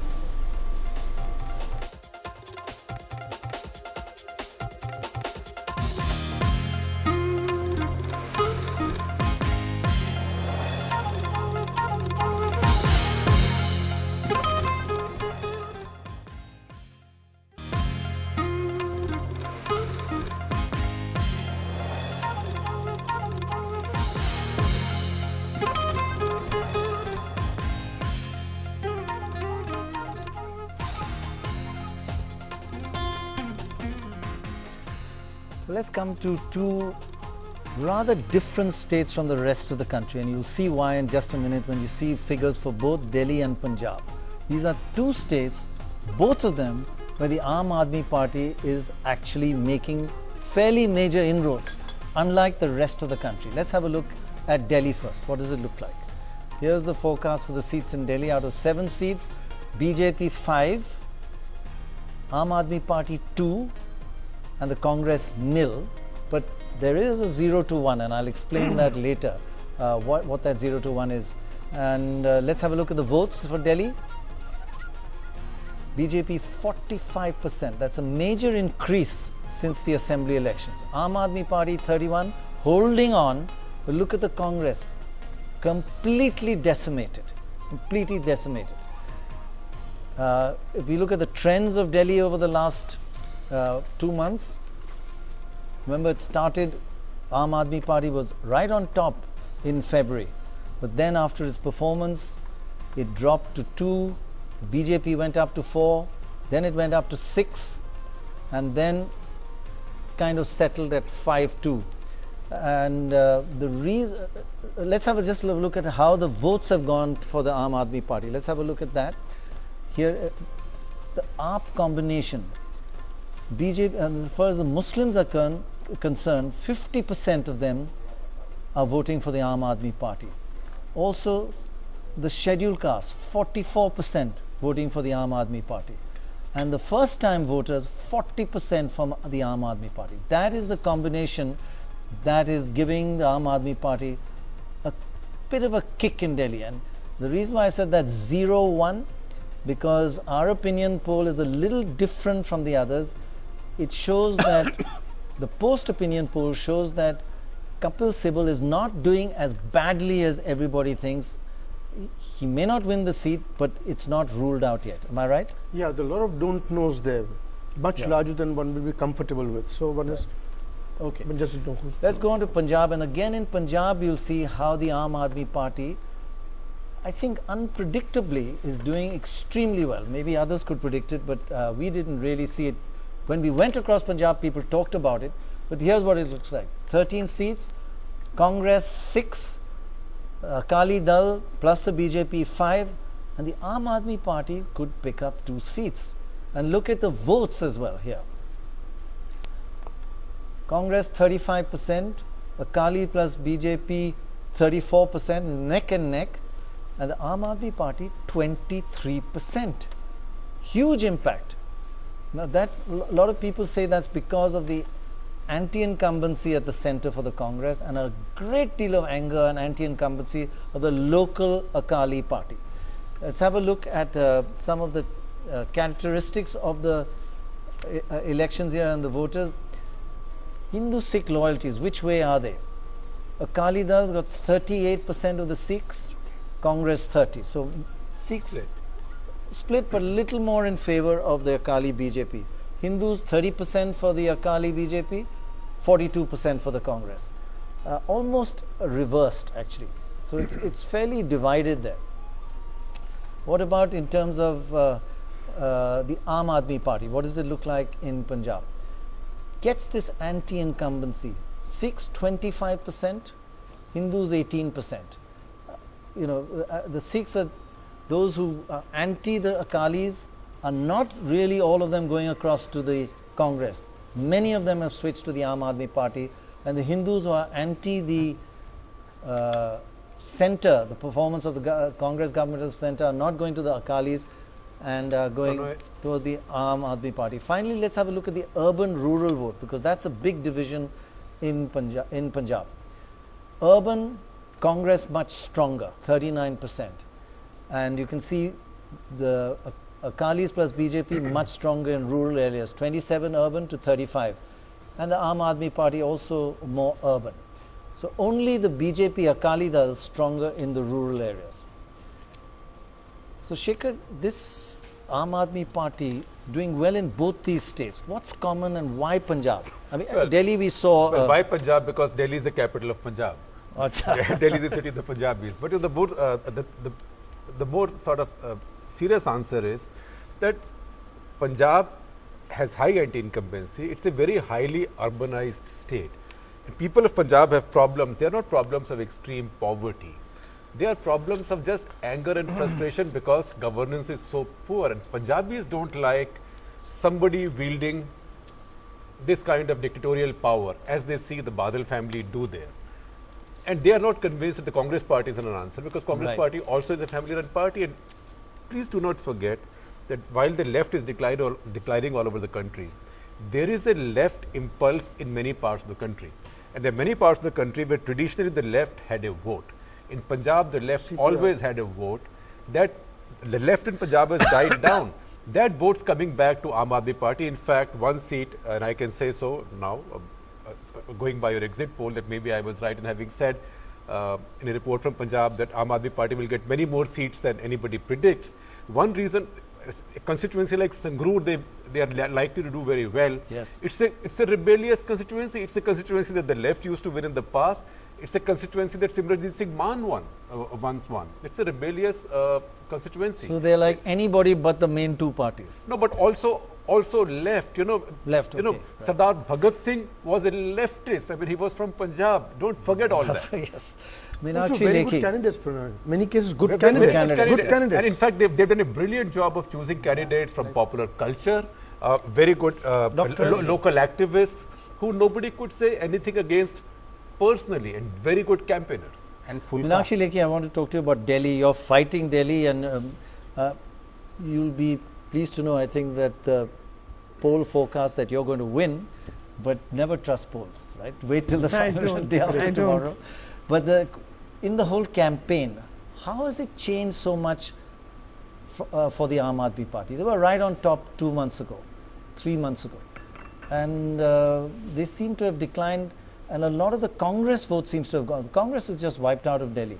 Have you found that in your campaign as well? Well, in my case, I am not very sure which of the two candidates is making it. I mean, there's a tough competition between the two. I couldn't make out which of the two, so I will not point fingers. Right. But definitely the traditional vote bank kind of a politics which Congress used to play, Aam Aadmi Party is playing that. And that is where they are competing with each other, mostly. So they're splitting that vote? I don't know, especially if say a Muslim community. I don't think if you see the old polls of the Vidhan Sabha, you realize that most votes had gone to the Congress. It didn't go to Aam Aadmi Party, so their focus was to split the Hindu votes, which they did. But I think as far as strategy is concerned, in strategy during the Legislative Assembly elections, they probably caught everyone by a surprise. So there was a surprise element, and subsequently their performance at the center, that is Delhi, showed how well they could perform or not perform. Then many other governing. And I think the country is pretty much awakened today to the issue of governance. Everybody is talking about governance, no matter caste, color, creed, whatever you can discuss. But governance, if you don't perform, you better be out. So that went against them, and also many other connectivity sources of funding to candidature, to all those things started spilling in the social media and otherwise. So that also played on. But in Punjab, I agree that the choice of candidate based on the local culture, etc. And even Himachal, for example, they chose a martyr's mother as a candidate and asked them what is their status on policy of Kashmir. They will have a completely contradictory opinion. So that way they have been clever in certain issues, and they have managed to. Also, yes, they have got 33% of the vote. In fact, their vote has not slipped since the assembly. You got a lot of their vote from the. Because the fact is that despite all that she's argued, but most of their votes have come from the Congress. Exactly. I mean, it's not as if the vote share of the AAP has come down in which you would imagine. I would marginally. I mean, no, I would say. Yeah, 31% is more than what they. It was 29 in the assembly. That's what I'm saying. So Congress has lost. Congress has lost is one side, but maybe in the final tally, I feel at least the constituency I fought from, there has been a shift to the BJP, and whole lot of educated class which had shifted to them has come back to the BJP fold, and that is. But that's a small group that is coming. No, but that, for example, we are sitting in Greater Kailash, and the area I went to, say, if I went to S block, where the polling percentage in the last assembly election was 30%, today it is 82.6%. Right. So if you, of course, the time was short; you couldn't travel to most places. So it was at a very early stage. Yeah. But there has been shifts. There has been changes. Of course, some elements here and there.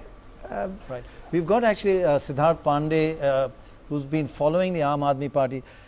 Siddharth, this phenomena of the Aam Aadmi Party, it has maintained its hold of Delhi according to our exit poll. It's done very well in Punjab, and wherever the BJP is gaining, it's at the cost of the Congress. But the Aam Aadmi Party is still holding on, despite the errors it's made, the mistakes it's made. May not get seats, but the votes it's holding on to. Well, that's right, and of course you got Meenakshi Lekhi then. I'm sure the BJP would say that it's going to be a sweep for them in Delhi. But what's really interesting is that as the exit poll there saying perhaps 2 seats in Delhi for the Aam Aadmi Party. That's a question, in fact, that Aam Aadmi Party leaders have often been asked, that did they desert Delhi? Did they leave Delhi just after 49 days? And was that, in fact, a tactical error? That's something that Arvind Kejriwal also admitted. And would that be something that would prove costly for them?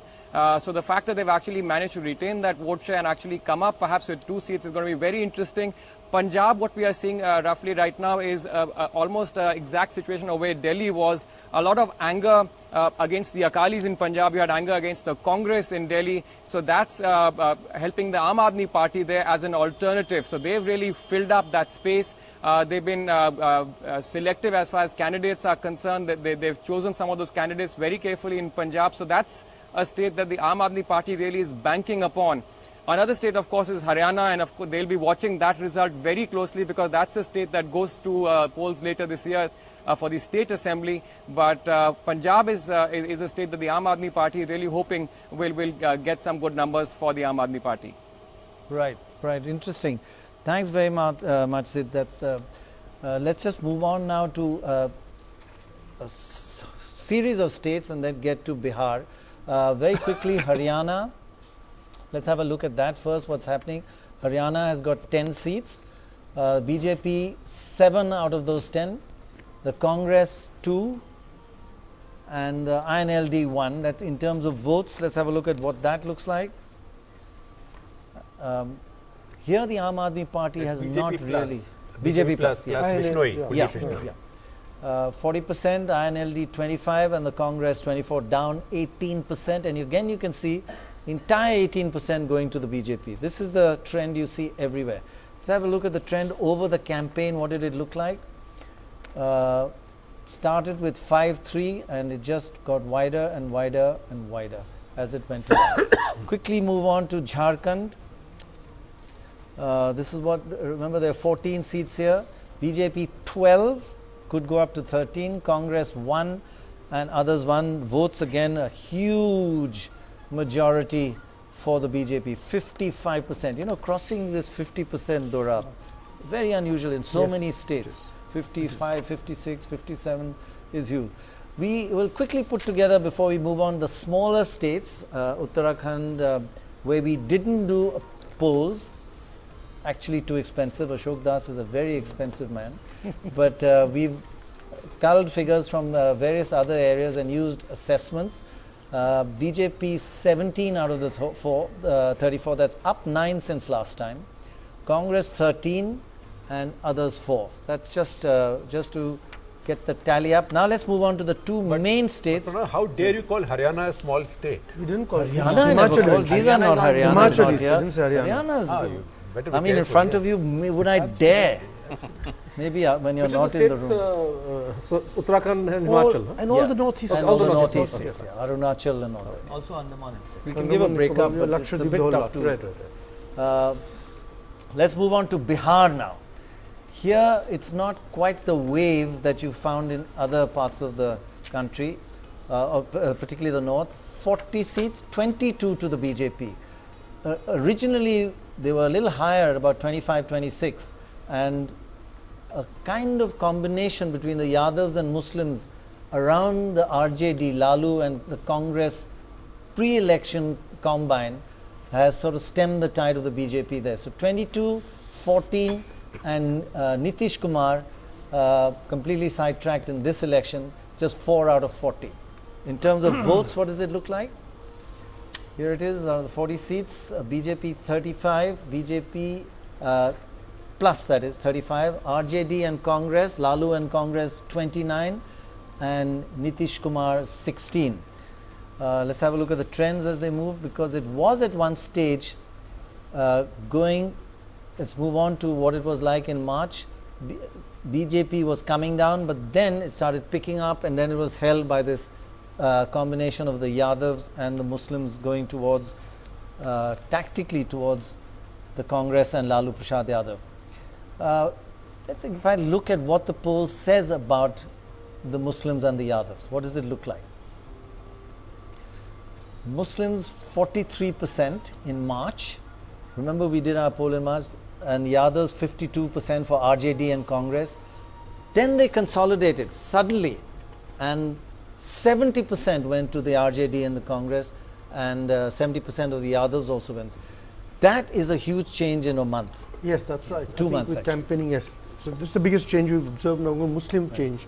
In no other state have they consolidated so strongly. In fact, if we can just have a quick look at, I don't know if we can bring up the Muslim Yadav vote in UP, and you'll see it this kind of consolidation that you've seen here in Bihar, where they suddenly saw the Congress and Lalu as being a possible winning alternative. A counter. They all went towards that. But in UP, they've seen a split, but they're not sure between Mayawati or the Samajwadi Party. So this is, Sudhendra, an example. Let's have a look at UP very quickly. This is an example of electoral arithmetic, pre-elections. That if you get your pre-election votes right, you could get it overall. You could gain from just tactical voting. Let's have a look at this caste consolidation in Uttar Pradesh very quickly. Here we are, caste consolidation. The upper castes are with the BJP 60%, the Yadavs 60% with the Samajwadi Party, scheduled castes 54% with the BSP, and we've got the Muslim votes as well. I don't know if they're Muslims divided here. See, unlike 70% there, here the Samajwadi Party is getting 48 only, not 70, and 23% going to the BSP, and the Congress getting 15. So that has helped the BJP a lot, very different in Bihar. Obviously, because in UP, while in Bihar they had a clear choice, yes. in UP they had to choose the least worst of the lot. Because everybody's let them down and everybody takes them for granted. And obviously they can't vote for BJP. No, but nobody went to Nitish. Nitish lost out there. Yes, let's go to on the ground in Patna to Alok Pandey. Nitish came across as a hypocrite. Consolidation of Muslims and the Yadavs came after it took a little time, but it's been a huge change and really has made a difference in this election. Well, yes, Doctor, I'm very sorry I can't hear the audio very properly, but I believe that you're asking me about the consolidation of the Muslim votes. And it's something that we got a discourse on from Lalu Yadav also today, because we spent about an hour today sipping tea with him, and he was talking about this Muslim Yadav consolidation. He made us count 34 seats, I must tell you. He said that whatever 13, 15 that all exit polls are giving me are all rubbish. I'm getting 34 seats. That's what he says. But on a more serious note, he did point to the fact that he feels that his traditional Muslim Yadav vote has consolidated firmly behind him, and says that that is the reason why he started off with a 32-33% voter base already, and that more castes and subcastes have voted for him, and that's why he feels that it will be a very strong consolidation in his favor that will result in him getting a lot of seats also in this Lok Sabha elections. We also asked him why he felt these Muslim votes, at least partially, were not going to Nitish, at least by exit poll predictions. He said that no, the Muslims firmly believe that I and my party are the only one who can challenge Narendra Modi nationally, and my discourse during the election campaign has been about challenging the BJP's communal agenda, the so-called communal agenda that he pointed to, and said that's why the Muslim vote bank has consolidated behind him, and also the traditional Yadav vote bank that always traditionally votes in his favor.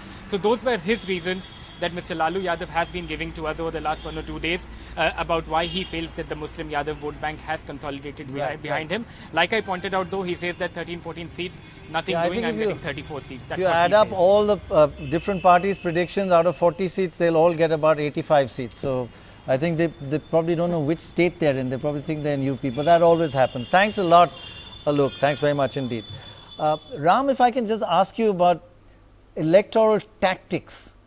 that we see voters now have learnt over all these elections and are choosing to get together and vote for the winning candidate in their area, regardless of caste or, I mean, of the candidate. They have one opposition, like say the BJP here in Bihar, and they've got together to try and stop it, and it seems to be working to some extent in Bihar. Yes, this is a good trend that if people transcend caste and other differences, of course, Muslims will not vote for the BJP, or very few of them will.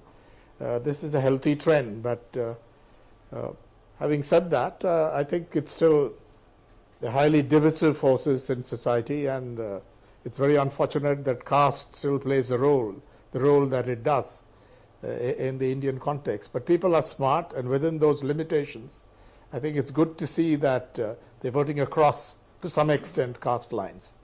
And you've got pretty good data out there. I think this is the because you can't really get the figures from electoral results, but exit polls, opinion polls and post polls give us pretty good data. I'd also be interested, Prannoy, in the men-women divide, because what you showed earlier, the demographics showed that the gap in the voter-sex ratio has narrowed, and that's most encouraging. Women come out increasingly to vote. Their weightage increases in the electoral system. But one would be curious to know whether there's a marked difference. In Tamil Nadu, for example, we know that the AIDMK scores much better among women voters than among male voters. And this goes back to MGR's time. It's been a consistent pattern.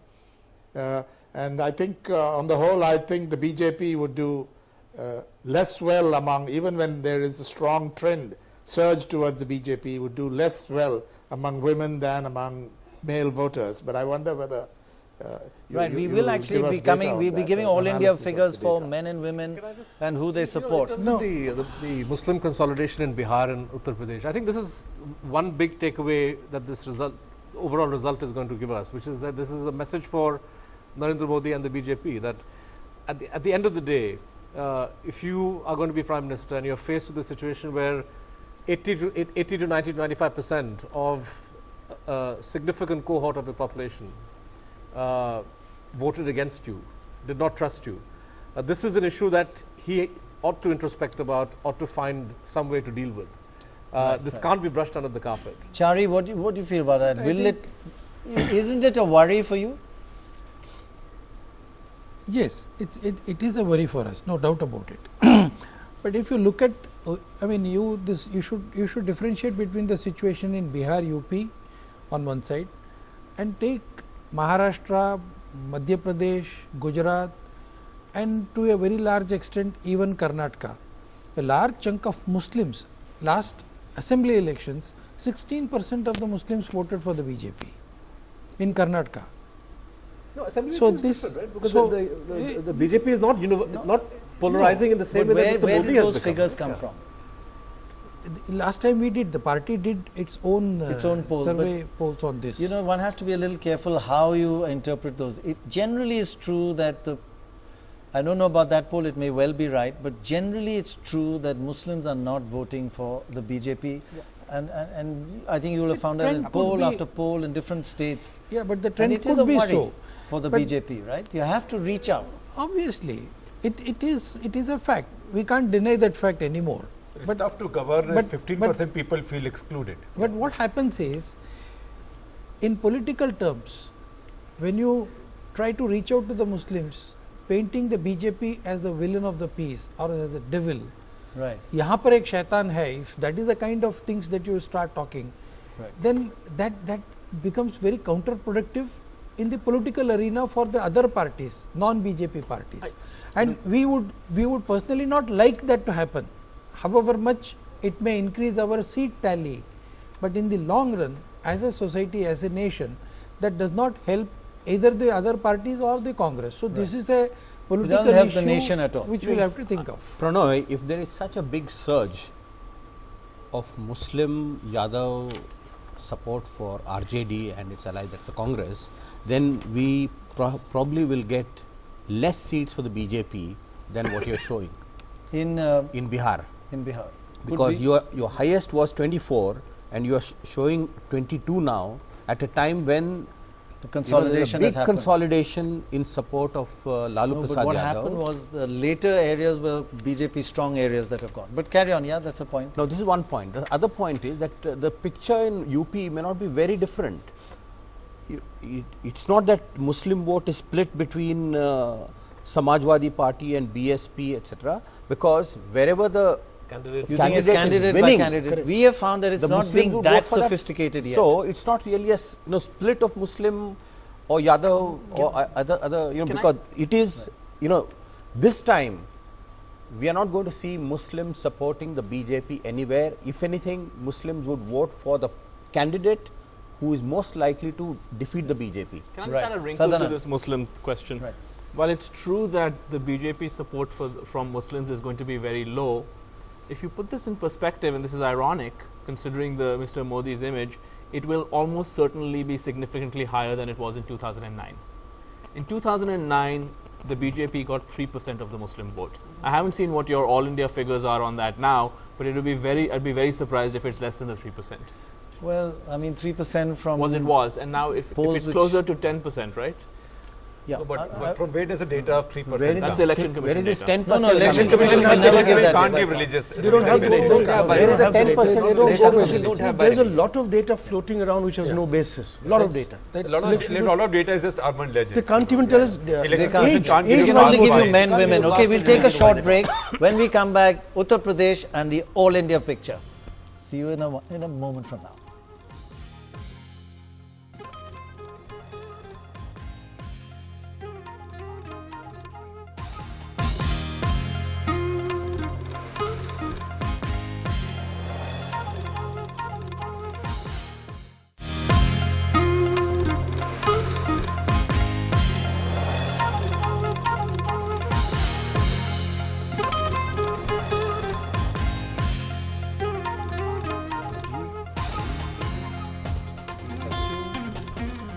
Welcome back. Now we move on to the huge state, 80 seats of Uttar Pradesh, the state that's made or unmade so many prime ministers. Will it make another prime minister?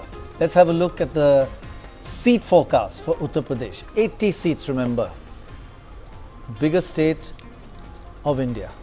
BJP and its ally, the Apna Dal, 56 out of the 80 seats. And that could go even above 60 if you look at the range there. That's a gain of 46 seats. The Samajwadi Party 12, the BSP 8, and the Congress down to 4. That's down 22 seats since last time. In terms of votes, vote percentage, BJP 40%, Samajwadi Party 23%, same vote as last time, and BSP 21%. And look at the Congress, down to 1/3 of what it was. That is the decimation of the Congress. Let's have a look at the trends of our forecasts over the opinion polls over the last 3 months. BJP started at around 40, BSP was second, Samajwadi Party 13, we've left out the Congress here. Then by March it had gone up to 53 from 40, 51 and now 56. So the Modi wave has taken effect in Uttar Pradesh and it's being helped enormously by a divided opposition. The index of opposition unity is really low and that is helping the BJP's votes get converted into seats. Let's have a look at that caste graphic again. This is what it looks like, just to remind us. Consolidating behind, BJP getting 66%, 2/3 of all upper caste votes. The Yadavs going to the Samajwadi Party obviously, and the scheduled castes going to the BSP. Congress being left out of everything here. And let's have a look at what happened. What about the Jat vote, Dorab? If you can just explain this to us. Well, Ajit Singh was hoping for the Jat vote, but it really has deserted him and gone almost entirely lock, stock and barrel to the BJP. I mean, that was his rationale for fighting those seats. but I don't think he's got any vote going for him. And I won't regret it one bit, because they've held that place to ransom, one little caste enclave, and they've done nothing for it. But it's amazing that that entire belt has now gone to the BJP. No, one more thing. And if you look at the lower frame, we've now just seen that after including all the small states and everything, got to 543, the BJP and its allies 279. That's what the current situation, crossing that 272 mark. No, Sorry. one thing on UP, you know, UP, once you cross 50 and you increase your lead by 2 or 3%, you could hit 65, 70, because in one of the elections in the past, the BJP with almost 40% has got 50 seats, followed by Samajwadi Party with 30 seats. Well, in a five-way election, people said to us everywhere that with 3 lakh votes, you're guaranteed a victory, almost. Yeah. So you need 3 lakhs. Yeah. In any constituency. They got 57 seats with 33% of the vote in 98. Yeah. That was so it's the distribution that makes all the difference. And now they're 40% of the vote. Yeah, but the distribution makes all the difference. You know? Let's go out of the studio to Anand Zanane in Lucknow, Hazratganj. Anand, this, have you felt this palpably on the ground? I mean, we did certainly feel it when we were traveling around, but you had been in many more places than we have in Uttar Pradesh. This Modi wave, or the Modi phenomenon, where most people say they want to vote for Modi for various reasons. Have you felt it?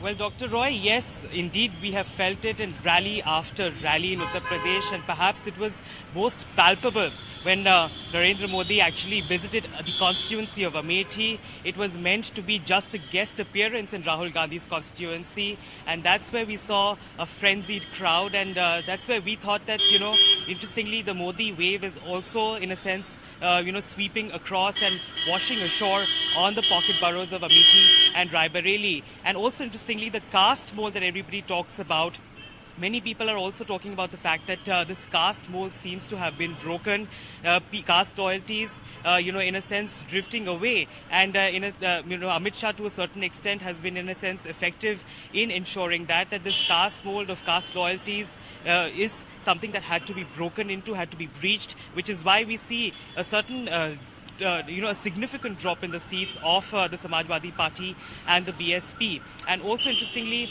when we travel through Amethi and, the constituency of Amethi, when we started covering Amethi, I covered it for almost 2 weeks when Priyanka Gandhi was campaigning over there. We saw that there was a sense of loyalty towards dynasty. But as the campaign progressed in Amethi, people started also talking about development, because development was brought to the center stage of the discourse by the rival candidates of Rahul Gandhi, Smriti Irani, and Aam Aadmi Party's candidate Kumar Vishwas. So the people of Amethi, in a sense, are now looking for a mix of dynasty and development, because dynasty has not been able to measure up to the development in this constituency has not been able to commensurate the kind of stature that these political candidates enjoy. For instance, Rahul Gandhi's constituency, many people say that the stature he enjoys nationally is not commensurate with the kind of development that has taken place in Amethi. That's true, right? That's a good point, actually. Thanks very much, Anand. It looks like a major sweep in Uttar Pradesh. Should we quickly go on to the All India figure and then discuss the impact of Uttar Pradesh on that? Let's have a look now how it all adds up. This is the All India position. We've got a sneak preview underneath, and we look at the top 10 parties as well. BJP 279. BJP plus. BJP plus its allies, sorry, NDA really. 258 to 300, because I must explain that a 2% sampling error is in votes. Now, every 1% vote is between 8 and 11 or 12 seats. And the higher your votes get, the bigger bang you get for every percent vote. So, if it dropped by 2%, it would drop by about 21 seats. If it went up by 2%, it would gain 21 seats. The Congress, 103, but it's getting only about 5 seats per percentage vote, 5 to 6. So 2% error there is about 12 seats, and others 161. So let's have a look in terms of votes. BJP 37.4, being very accurate there. I thought we don't normally take decimal places, but 37.4. Congress 22.7, 23%, plus or minus 2%, all of these, remember. Let's move on. Let's have a look at the top 10 parties that, in terms of seats. Apart from the BJP, which is 235 on its own, and the Congress 79 on its own, and the margin of seats, the range is on the right there. Third will be AIDMK, Jayalalitha with 32, Mamta Banerjee at 30, the left will be fifth at 19, Shiv Sena at 15, the BJD at 13, the Telugu Desam at 12, Samajwadi Party at 12, the Jagan Reddy's YSRC at 12, the TRS from Telangana at 11, and Lalu's RJD at 10. So these are going to be the key players if this exit poll is anywhere near accurate, which it may not be, in which case it's Ashok Das's fault. Yeah, if these are the key players in the next election. Voters' fault. Let's have a look at the some of the characteristics of this election. The young voters, they're voting for the BJP across the country. And you can see the older voters not so much. They've got 40% of the first-time voters and just 33% of the older voters. And it's exactly the reverse for the Congress. I think this is something that Shekhar was talking about earlier.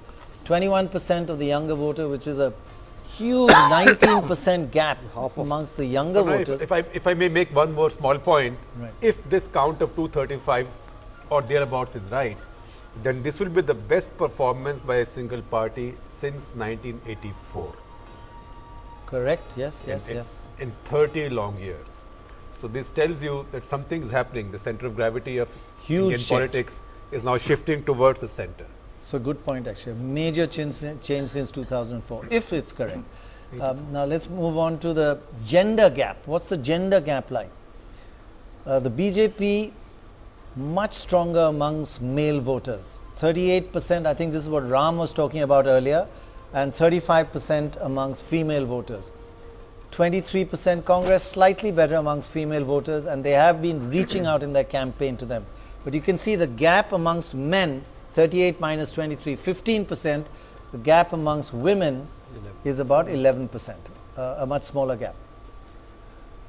But Ram, there's one thing I wanted to ask you about this gender gap. In polls, when the female voter says, I'm going to vote for X party, in the end, do they listen to what their husbands say or their the dominant male in the family and change their minds, or do they vote independently? Does anybody know that? I think it's mixed, Prannoy, but in Tamil Nadu, as I mentioned earlier, there's been this tradition of women, presumably many of them from the same family. I mean, the men and women, it'll level out. They vote consistently for the AIDMK in greater measure than for the DMK. So that's evidence that they vote independently to a considerable extent. And of course, the data come only from the polls, opinion polls, exit polls, and so on. Unfortunately, we don't get data on the actual voting figures. But assuming these are approximations, good approximations, that is good evidence that they vote independently. And if the gap is as big as, I don't have the figures at hand, but if the gap is as significant as it has been in Tamil Nadu over a decade and a half or more, then I think that speaks well of women voters, and I think this trend is growing. I read an article in the Economic and Political Weekly which was very heartening, that the bias in the sex ratio so far as voting behavior is concerned or turnout is concerned is narrowing, and that's very good news. Right. Recently we had done an experimental poll where the women said they vote for whom they think is the right candidate, when the men said the women in the home vote whom they tell them to vote. So men think the women are doing what they say, but the women say that's what he thinks, but I do what I want. The women say they vote as they want. So nobody knows the truth. I think that's universally true, not only in the voting booths. I think universal truth is men do what the women say, isn't it? The other way around. Right, but men think the women, and women actually do what they want. Not as far as votes are concerned, probably. But I think here an important factor would also be the candidate and the general leadership. I mean, I just want to take that point one step further.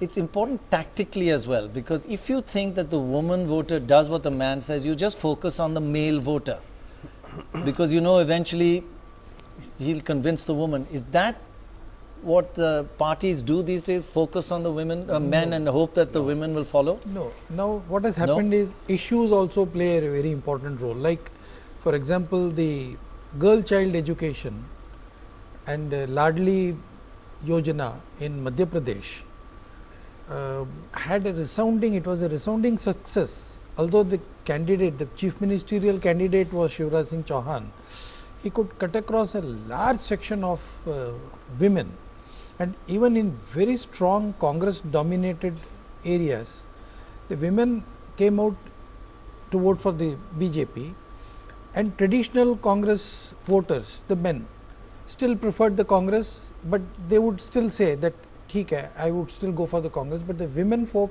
came in a very large section. But I think in this election we saw some parties pay attention to the mechanics of bringing women out to vote or targeting women voters. Nitish, for example, in his rallies, in terms of seating, water arrangements, and even booth committees, trying to ensure that you have presence of women party volunteers at the booth, because booth management is very crucial for that last mile.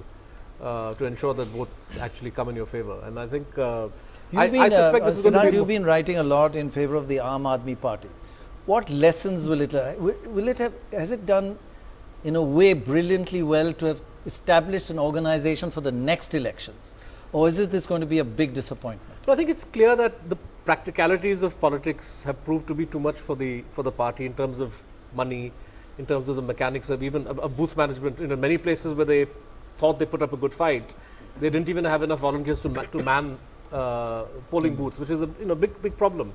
But I think it would be a mistake to measure AAP's success and its impact on purely on votes. The election purely in terms of seats, because I think they're here to stay. Punjab is a state. Just one second, while you're talking, you can put up the graphic on the left on the all the parties and the different fronts. If we could just have a look at that, and then sorry to interrupt. Yeah, no, I'm saying it's essentially the impact in terms of the changing the grammar of politics, changing, inspiring I think everybody people, has been affected by people. that. I mean, like in Punjab, the disaffection with the ways of the Akalis and the Congress and the BJP is, reflected in the fact that people thirsting for a new alternative. So when somebody comes, but only Punjab. It didn't happen in other states. It's one of the most overestimated phenomenon.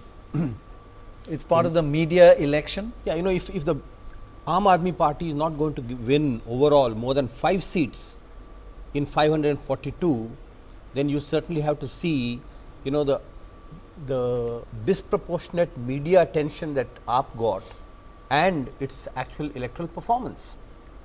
So it's not really emerging as an alternative at all. But do you think this is like a quarterfinals for them, that they will grow from this, or because they won't perform well, they'll of course, much depends on how they introspect. But certainly, their overconfidence bordering on arrogance, giving up a mandate in Delhi to govern, very soon they have realized it was a mistake.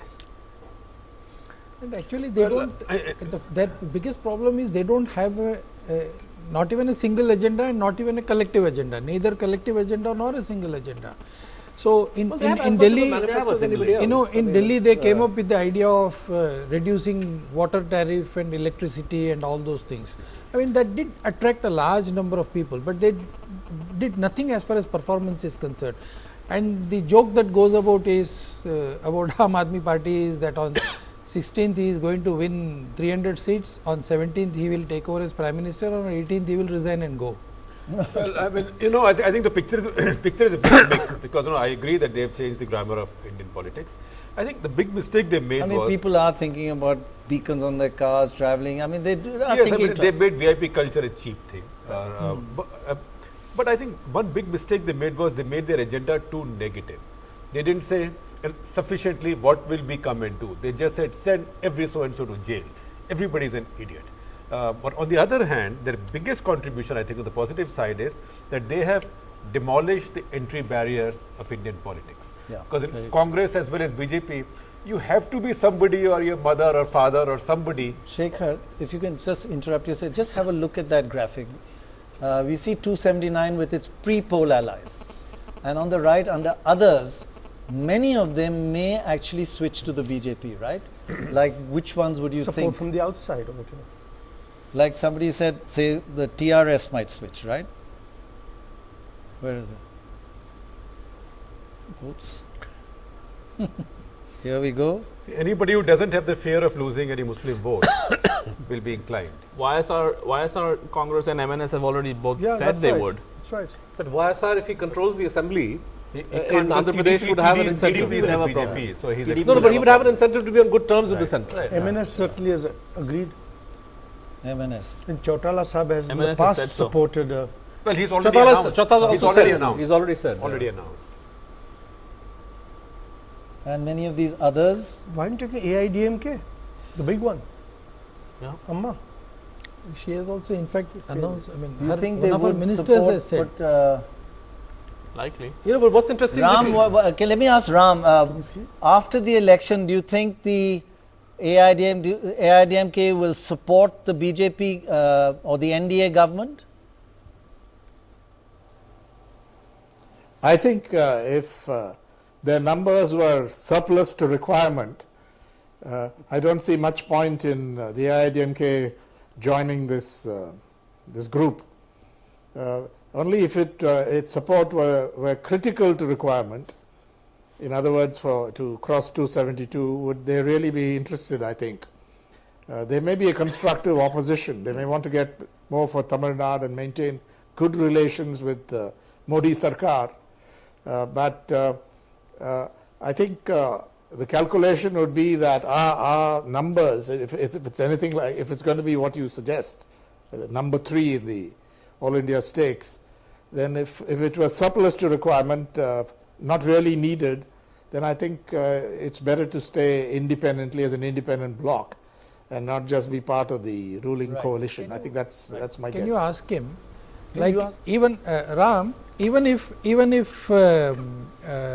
ADMK doesn't come to the NDA fold, and even if NDA doesn't require, just because Jayalalitha does not come to the NDA fold, would it be reason enough for DMK to come closer to NDA, just for the sake of political alignment? Interesting. If Jayalalitha doesn't come, will the DMK? No, I think it's unlikely. I think it's unlikely that the DMK would come to the NDA because there's no point. It doesn't have the how many divisions does the Pope have, sort of thing. So it wouldn't be attractive, and they'd rather focus on the next assembly election and keep their opposition role intact and possibly on this, return to some kind of arrangement with the Congress. Right.